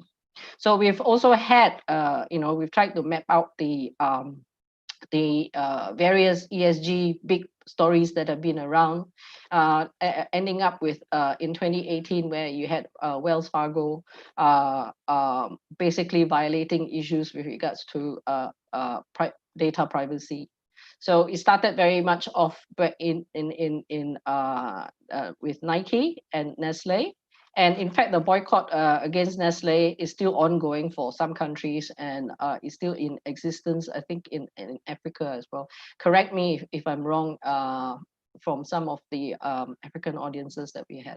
And Nike was a very big issue with regards to the use of child labor. And, it's probably to now, as we look back, where hindsight is 2020, we probably can say their heart was in the right place, but the way that they conducted it was not quite appropriate. Okay, so when now we go into what is ESG risk, I need to go through the risk issue and understanding what the risk issue and talking about the broad picture of governance. So we'll go through this very quickly. Most of us understand what is environmental risk. And most of us also understand what it comes to, what it means by social risk, particularly since there has been so much publicity from out of Thailand with regards to labor practice, modern slavery, human rights issues, and how that is being conducted. Even here in Malaysia, I think we made the news recently as well. It's part of one of the case studies that I have actually. And so then, with regards to governance, a lot of companies and a lot of people misunderstand the governance side to mean corporate governance, but actually is not talking about corporate governance, but is talking about the overall governance of the company or the organization in which environmental, social, corporate governance issues, the issues of ethics, independence, integrity, conflict of interest are being managed. So like I said, corporate governance is a part of the bigger picture of governance, right? So one of the things that I will be taking you through will be also looking at what sort of frameworks that are generally used to manage ESG issues within an organization. So let's have a look at a little bit at the risk in terms of the big picture. From the World Economic Forum has been reporting in terms of global risk landscape from 2016 to 2020. And this is what was reported in 2016, the green buttons and the green buttons and the yellow buttons for social issues with regards to 2016 reporting. This is what was reported for 2020, our latest global risk, minus the impact of COVID. But you will see that there is some issues with regard, I mean, it's already been raised with regards to the human, health issues and all. But what is striking about this risk is that in 2020, for the first time since the World Economic Forum started looking at global risk, for the first time, 5 of the major risks is all linked to environmental risk.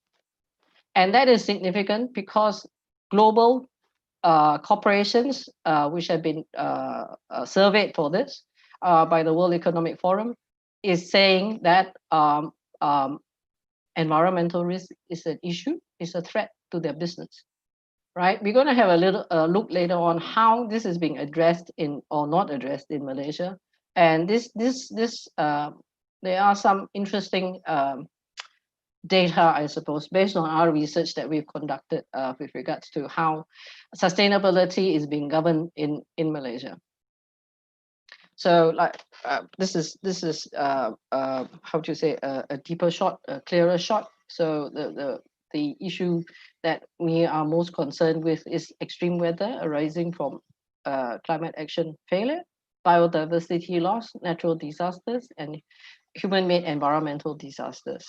And I think if you look in terms of what's happened in Sydney from the recent storms where they had houses falling into the sea, I would assume that this will be rising further up for 2021 as the storms get worse and more frequent.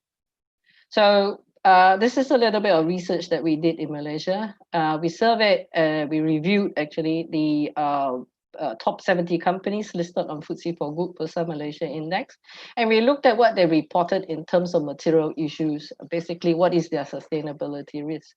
And you will see that given the fact that I've just mentioned that for the world 2020, climate risk and climate action, biodiversity loss is a very big issue. You will see that for Malaysian companies, we are still very much focused in terms of corporate governance, talent attraction, human health and safety being a function of legal requirement, and customer satisfaction. And you will see that in terms of reporting companies, this is the data here is basically the number of companies that report.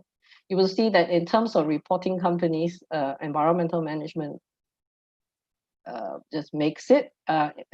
Climate change is not even half of the number of companies that's being reported. Supply chain management, biodiversity, we've only got 4 companies reporting. So it doesn't augur well with regards to understanding of sustainability risks for our corporations in Malaysia, right? Just to give you a little bit of background, what are the issues that we are talking about when we talk about ESG risk, right? When we talk about leadership and governance, societal risk, human capital risk, business model risk, and environmental risk. These are the baskets in which companies should actually address, or any organization should address, with regards to ensuring that their business is able to track and monitor their financial and non-financial risks. And social capital and human capital, most of this you will find are already legislated by law in a lot of countries. Social capital and human capital. Environmental capital is basically governed with regards to pollution requirements. And very few countries in the world actually have a forward-looking in terms of loading parameters or loading requirements. But here in Malaysia, we still don't have greenhouse gas emission standards or greenhouse gas emission legislation. And this is something that has led to probably a misunderstanding from our organization, our corporations, with regards to the seriousness of climate change impacts on business and sustainability of business. So leadership and governance, you'll find that there is, with regards to, like I said, the corporate governance aspect, but with leadership and governance, we also need to look in terms of risk management and systemic risk management, and what you do in terms of business continuity. And for a lot of corporations in Malaysia, I think the pandemic, and actually around the world, the pandemic has been very good in bringing up the fact that properly run companies or forward-looking companies should actually address the issue of business continuity. It's just what we call good business practice. Because if you have a plan in place, you should know what you need to do in the event of issues such as pandemic. But again, like I said previously, if you look at the figures that there has been provided, we are still very much focused in terms of the profit and loss of business. So it's the financial sustainability of business in which a lot of companies, whether albeit in Malaysia or around the world, are still focused on. Right. So the case studies that I have chosen is Axiata, Topgolf, and the Malaysian banking sector. And this is just to give you an overview of what works and what doesn't work, and what the issues with regards to governance is. So before I start, I would like to start with a quote from a newspaper article in The Edge Malaysia, our business newspaper, where it says corporate governance in Asia is like we tend to behave like private clubs. Where the people who get invited to boards, to sit on boards, more in terms of buddy, right? You're my friend, I invite you to sit on the board because I like you and you agree with what I say. It's not so much with regards to, how would you say, performance. It's not so much with regards to merit and knowledge. And that has been the way it is, unfortunately. But luckily for us, a lot of legislative agencies like the Securities Commission in Malaysia has started to recognize this and are moving towards ensuring better board accountability and board fiduciary duties understanding. So like I said earlier, the case studies is with regards to Axiata, Malaysian banks, primarily because we are still lending to fire-linked firms in Indonesia, despite the global publicity that we have with regards to the haze and all of that. And this is from an article that was published in December 2019, which means we've had probably about 15 years of haze now, and still we are financing so-called misbehavior from corporations. Why is that, right? And I think that it makes a very good case study in understanding what drives banks and what drives governance decisions in this case. So the other one we're going to talk about, Doppler. Doppler has been in the newspaper and in the region, and this relates very much to a social aspect in relation primarily to human rights. So it's three different types of governance issues that we are looking at in relation to sustainability management. So before that, I've got some case studies with regards to corporate governance failures. This is something that has occurred previously, where it talks about roles and responsibility, as Mr. Francis has identified previously, where boards or people in the leadership positions do not understand the power and the role that they play in terms of and the fiduciary duties that they bear with regards to how a business operates or what they need to do to ensure that a business is managed appropriately. So we've got three cases of misbehavior and misrepresentation of companies, and we've got one case of provision of misleading information with regards to the issuance of fictitious invoices. But these things do not occur if senior management was not involved in it. So if the board's responsibility is to monitor and measure how senior management and the corporation behave, then this is an issue where this misbehavior was allowed to occur. So in the case of director compensation, this is with regards to how would you say behavior and responsibility with regards to actions with the company that they are involved in. And this is another one of misleading statement. Again, these sort of things don't occur without board or senior management knowledge. So this is an issue where the CEO and the chairman of the company is essentially the same person. So it talks about conflict of interest. It talks in terms of separation of duties and responsibilities, which back in the day was allowed to occur. But this is not something that is allowed anymore or permitted within the SC requirement, our Securities Commission requirements. So you could say that based on all these issues, pretty old stories that we have learned our lesson here in Malaysia and moving towards ensuring better board fiduciary duty execution. So in Axiata has their sustainability pillars, which basically looks at four areas, which is moving beyond short-term profits, nurturing people, ensuring process excellence, and ensuring planet and society.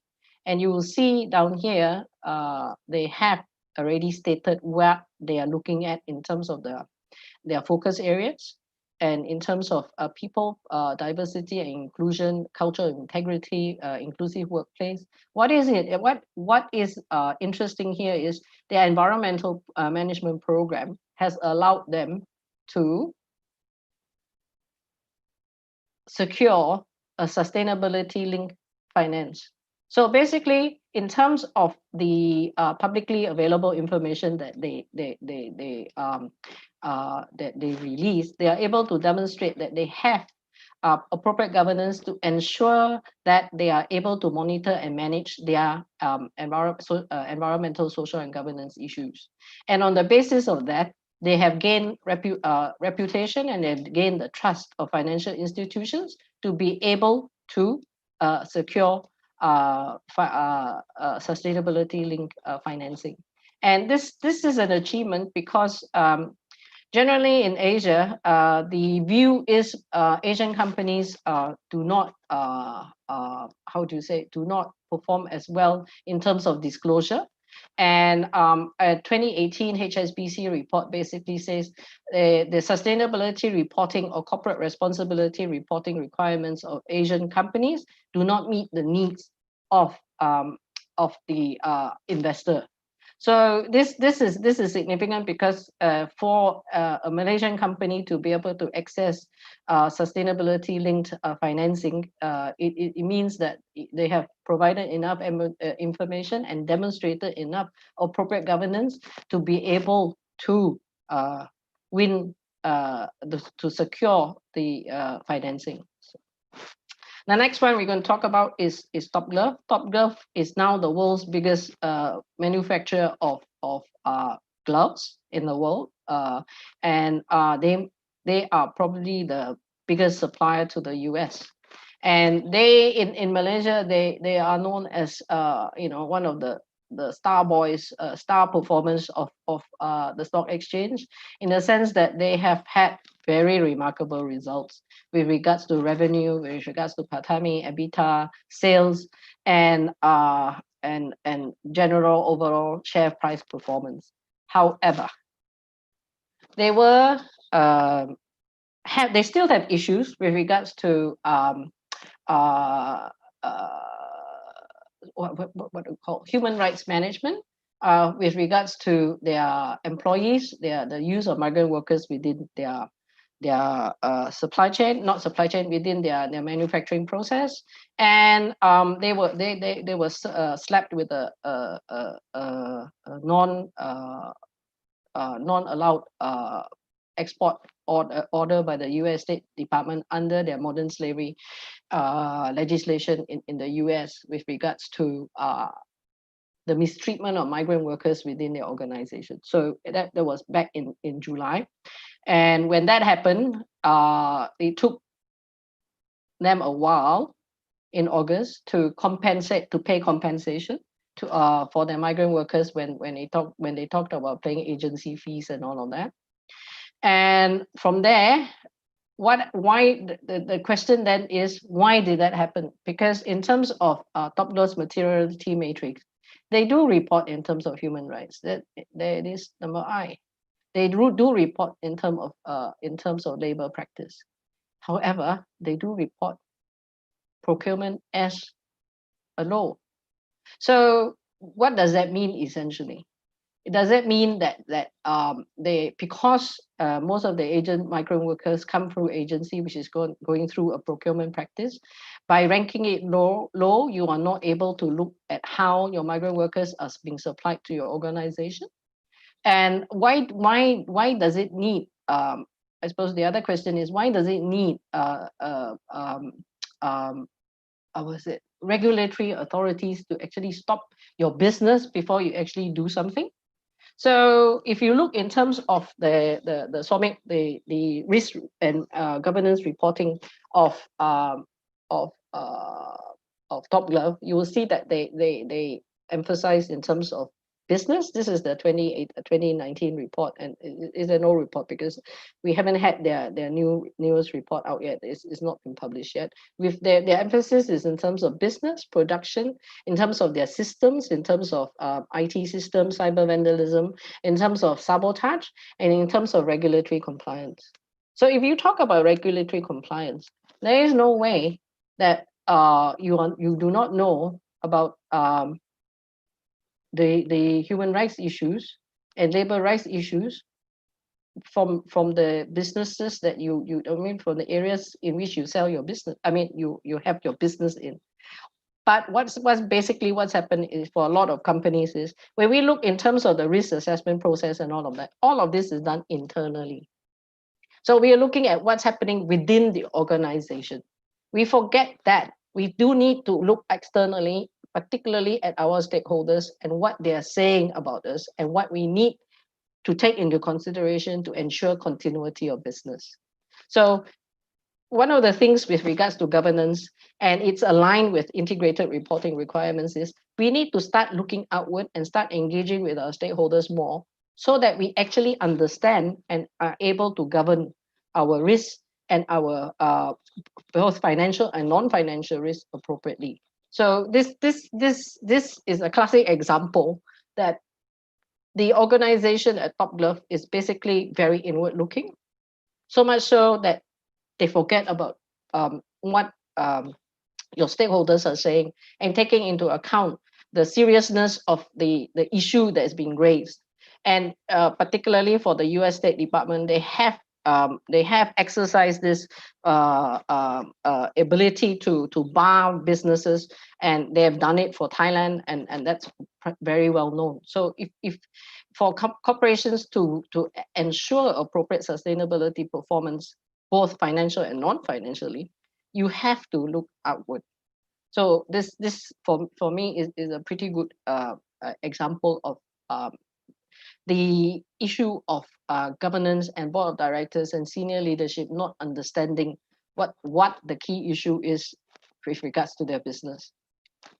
Right. So the other one is the Malaysian banks and climate change. I present to you two research that we did in terms of what is being understood by as risk for Malaysian banking, for the Malaysian banking or financial sectors, right? We all understand that climate risk is a very big risk, and particularly in the US, if you read in terms of the hurricanes and the storms, the insurance sector has actually suffered quite a lot with regards to floods and droughts and disasters. So if you look at how risk is understood by financial institutions in Malaysia, the emphasis is on economic risk in terms of the number of companies that are reporting and what they report. Most of the companies report economic risk, financial risk, operational risk, and regulatory risk. However, on the flip side, if you look at materiality issues that they report in terms of talent development, talent and human resource development, customer satisfaction, cybersecurity, corporate governance, very little in terms of environmental management. They report in terms of innovation. So basically, the overview is for financial sectors in Malaysia, they do not consider climate change an issue. Is that a function of the law, or is that a function of the fact that senior leadership and boards and people responsible for sustainability management within the organization do not understand what the impact of climate change is going to be on the business? So it's again an issue of not ensuring that you have board education, board awareness, senior leadership education, senior leadership awareness with regards to managing the issues that will impact your business. Although you could say that it is not a operational business in terms of what is the here and now, but it's more a strategic risk. You haven't even recognized it that is a strategic risk because only 4 companies within the financial institutions, total 16 companies in Malaysia, recognize that environmental management is an issue. Right. So this shows that there are a long way more for board directors, BODs, and senior leadership team and managers within organizations to raise the game in terms of understanding the impact on non-financial risk on the business for businesses. So we've got the central bank in Malaysia. The Malaysian central bank has signed up to the network of central banks and supervisors for greening the financial systems, and all the financial institutions in Malaysia actually we have received the questionnaire looking at climate-related risks, and still that they received that two years ago, and still the reporting requirements is still fairly low. And whereas in the UK, we have got prudential regulators incorporating climate change scenarios as stress testing for financial institutions. And hopefully this is something that will occur in Malaysia in the near future rather than the far future. Right. So what is required in terms of managing sustainability risks?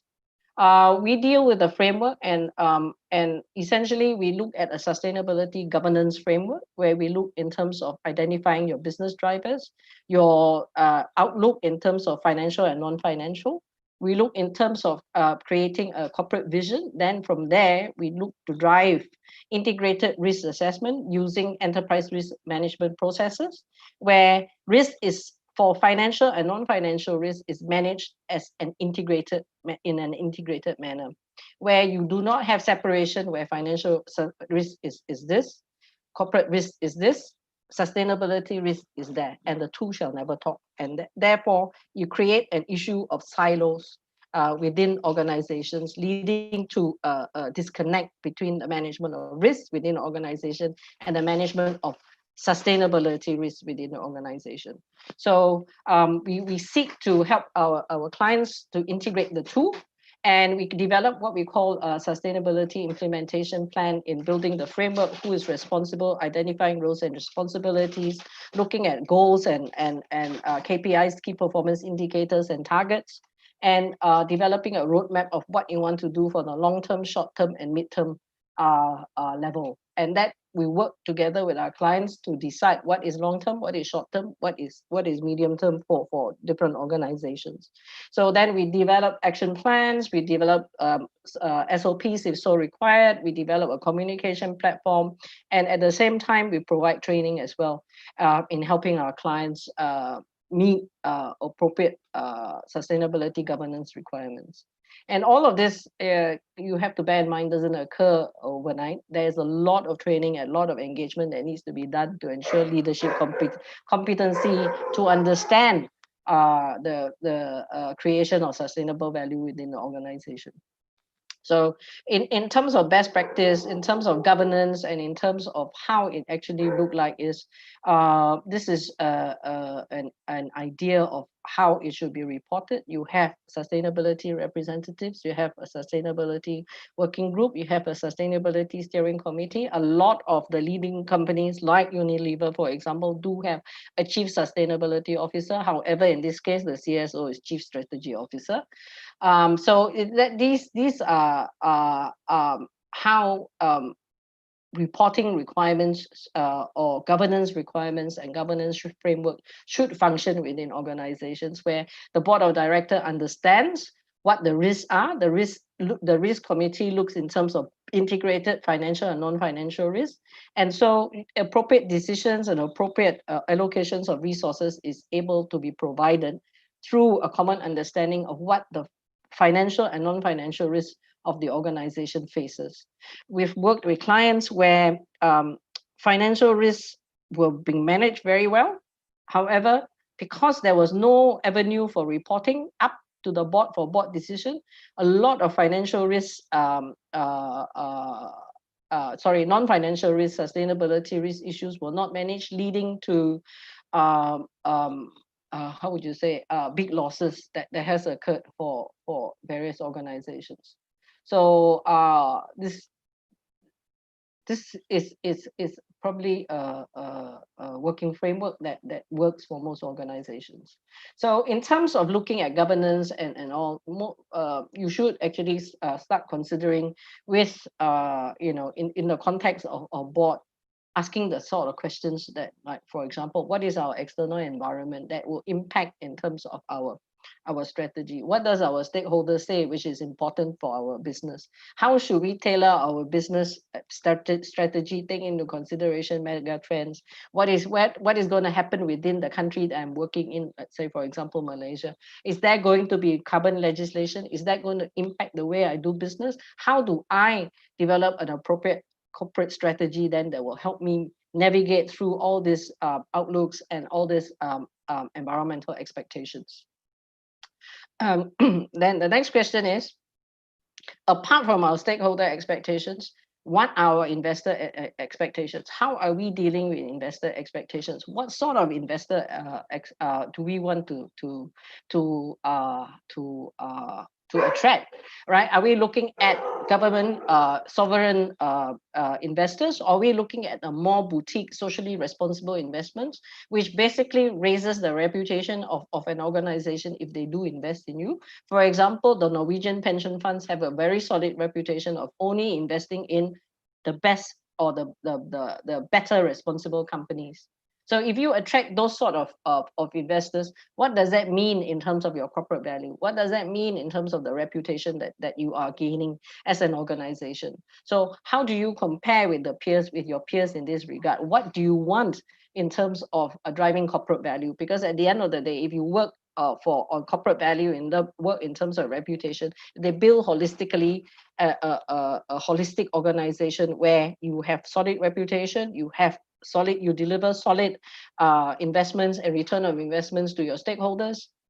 This essentially builds corporate value for you. So then the next question that the board probably need to understand and senior management need to understand is, what is my environmental, social, and governance risks and opportunities? How do I manage and monitor and track this? Does my existing monitoring system works? Do I need to expand? Do I need to change? How do I integrate that into strategic planning and decision making? For a lot of companies, based on our experience, strategic planning does not take into consideration business risk. So it is a strange artifact of management, and only the top leading companies like the Unilevers of the world actually are able to integrate strategic risk into strategic planning. So it is really strange, and it is something that is worth considering and having a discussion within the organization that you're working with to understand this further and why does it happen. So I've given a series of 6 questions in terms of, are you working in silos? Which are the issues that you need to prioritize, and what sort of resources do we need to allocate? What sort of understanding or comprehension does management need to have to be able to deal with this? And what are the opportunities that arises?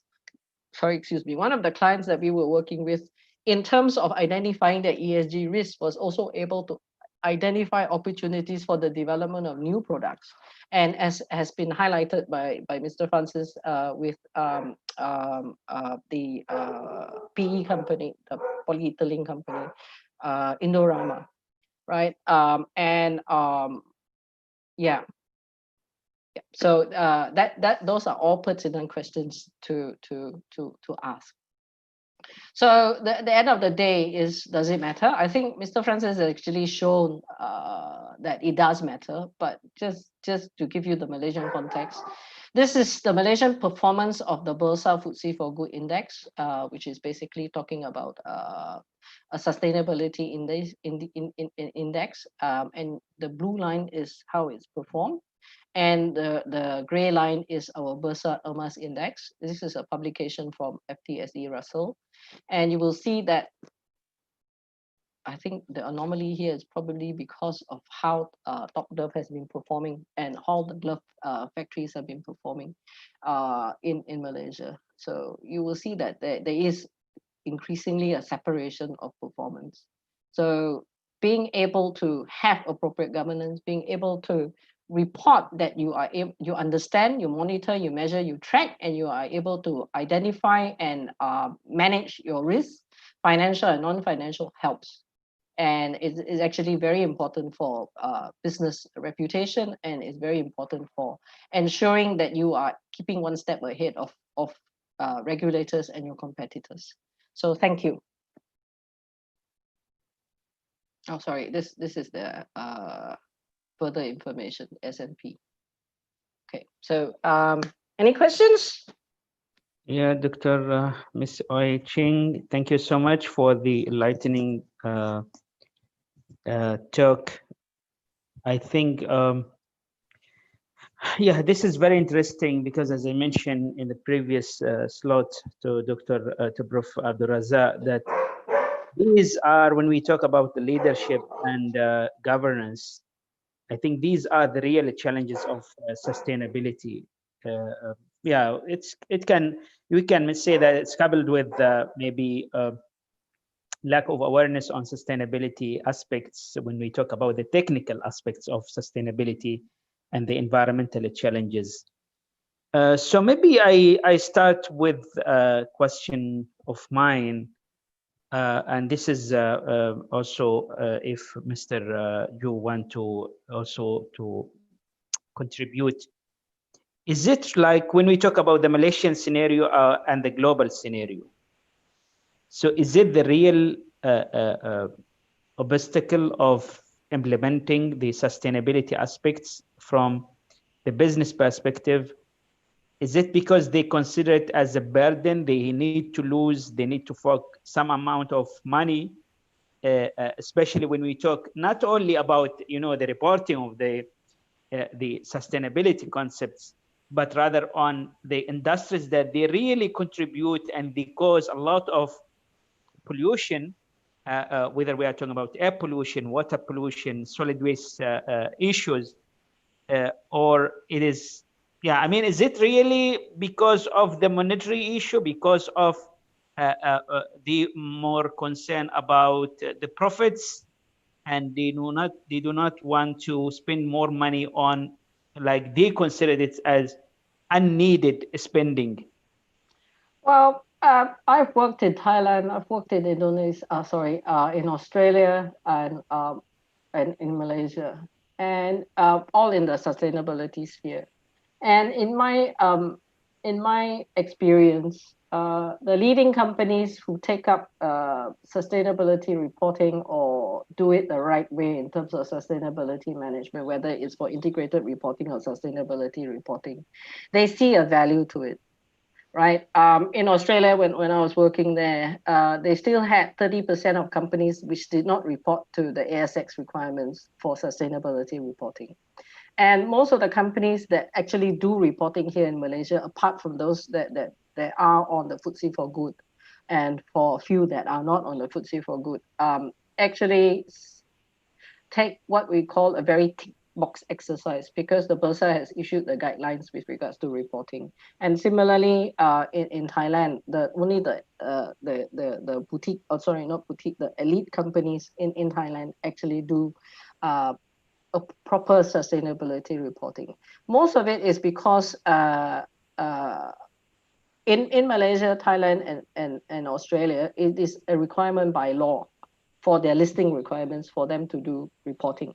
So it's not so much that it's a cost burden. It's a lot of companies actually see it as a burden in terms of additional resource and other reporting that they have to do, right?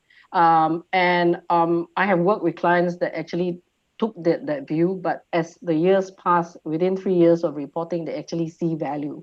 But if you take the wrong advice, or you just do it as a tick box exercise, you get no value, you derive no value from doing sustainability reporting.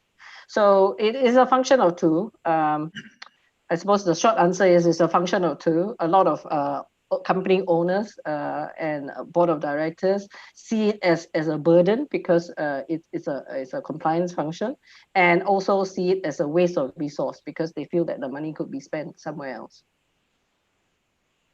Okay, and one more question. Do you think, like, when a company implement strategies or deploy technology to control pollution, considered as a CSR project, to help those industries? Maybe I just I clarify a little bit, because according to my understanding, right, if we talk about controlling of pollution, that should be the best CSR project to be done. Okay, if you say that controlling of pollution is a CSR project or a sustainability project, I think we are forgetting that around the world, pollution is a function of compliance. It's a basic compliance issue. It has True. nothing to do with CSR or philanthropy or sustainability and all. You are obeying the law. True. Right? So it is the base minimum as for any organization, whether you report responsibility or you report in terms of accountability. Any company in the world, you are legislated by environmental safety requirements. Any country in the world. But So, if that model failed, if I can only rely on the legislation, regulations, and enforcement, to some extent that failed badly. Yes. Globally. Yes. I agree. I'm thinking in a way how to help them more to abide to the regulation. Okay, the for many years in Malaysia, before we actually tighten our environmental legislation in Malaysia, the fines and the punitive action against non-compliance was actually quite bad. So it is a function. It is what I call, if you want companies to comply to the law, there has to be a carrot and a stick scenario, right? If you don't have a big stick, nobody is going to comply because they all think, oh, I can get away with it, and the fines are just nothing. I've had many years ago when I first started out as a consultant, I've had site managers telling me, oh, I paid the fine off by myself because it's so little and it's not worth my bonus. You know what I mean? So they get rewarded far more from the organization for keeping production running than complying with the law. And the fine was so low that it's something that they are willing to pay out their own pocket rather than comply. So a lot of these companies do this because the emphasis is on P&L, profit and loss, right? They don't understand that actually by implementing sound environmental programs or sound social programs, you are actually able to get a return on investment because nobody has actually showed them a return on investment. Let's say, for example, one of the companies that I've been working with has an electricity bill of 1 million ringgit a month. Is there an incentive to reduce that? Definitely, right? And if you go through the model of doing a return on investment, which is basically looking at a return of value to your efforts that you make, most companies will go for energy reduction opportunities because it's common sense. And the other thing is, if you talk to them, for a lot of countries around the world, where is electricity pricing going? Is it going north or is it going south? It always goes north, right? Because electricity prices always goes up, correct? So if that goes up, what is the incentive then to have energy reduction programs, water reduction programs, is even greater. So it is a scenario where people in charge or the senior leadership needs to be made aware of what the return of investments are and what the opportunities for reduction are. And similarly, when you talk about waste, you pay for waste 3 times. You bought the raw material in the first place. You process the raw material to create the waste in the second place. And in the third place, you have to pay to dispose of the waste that you create. So isn't it cost effective to talk about efficiency in terms of production, efficiency in terms of design, efficiency in terms of reuse of materials? So it's helping companies understand this.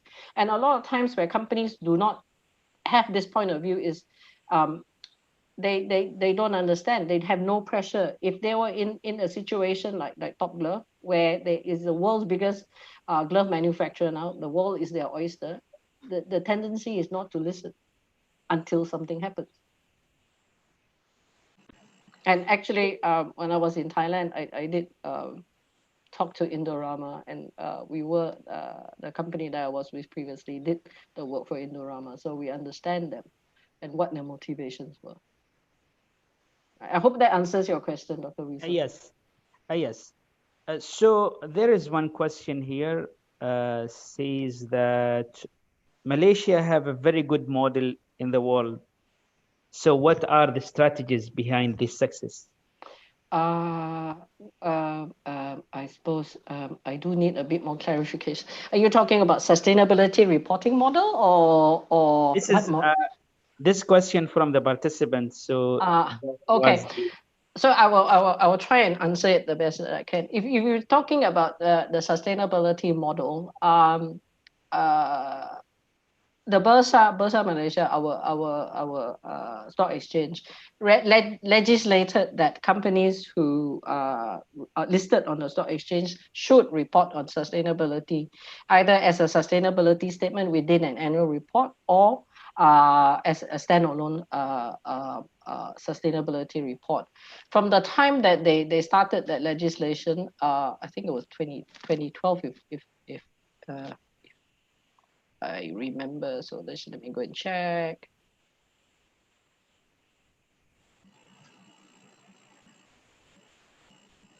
From the time that they first started was 2015, and 2006 when they first started 2010. Yeah, from that time that they started, it took us a good 5 years, I would say 5 to nearly 10 years, I would say, before we actually had all our companies reporting at a 94% level. Kpmg does a corporate survey every year in terms of corporate reporting. And I think for Malaysia, we have a compliance of 94%. And that is pretty good anywhere around the world.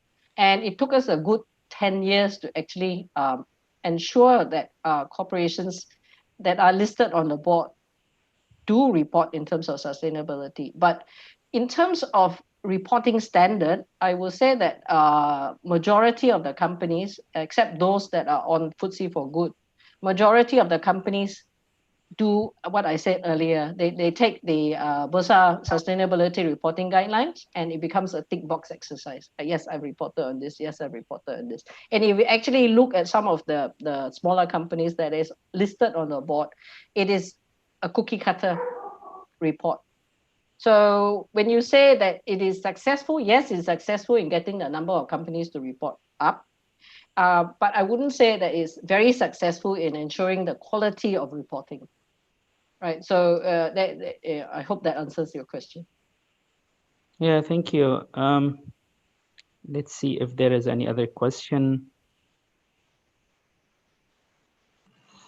No, I think that's all. So thank you so much, Ms. Oi Ching, for your time and for your wonderful presentation. And thanks also for Mr. Ju and Prof. Abdul Razak. So that will conclude our program. And so I hope we will have continuous activities with the ambassadors of sustainability later on.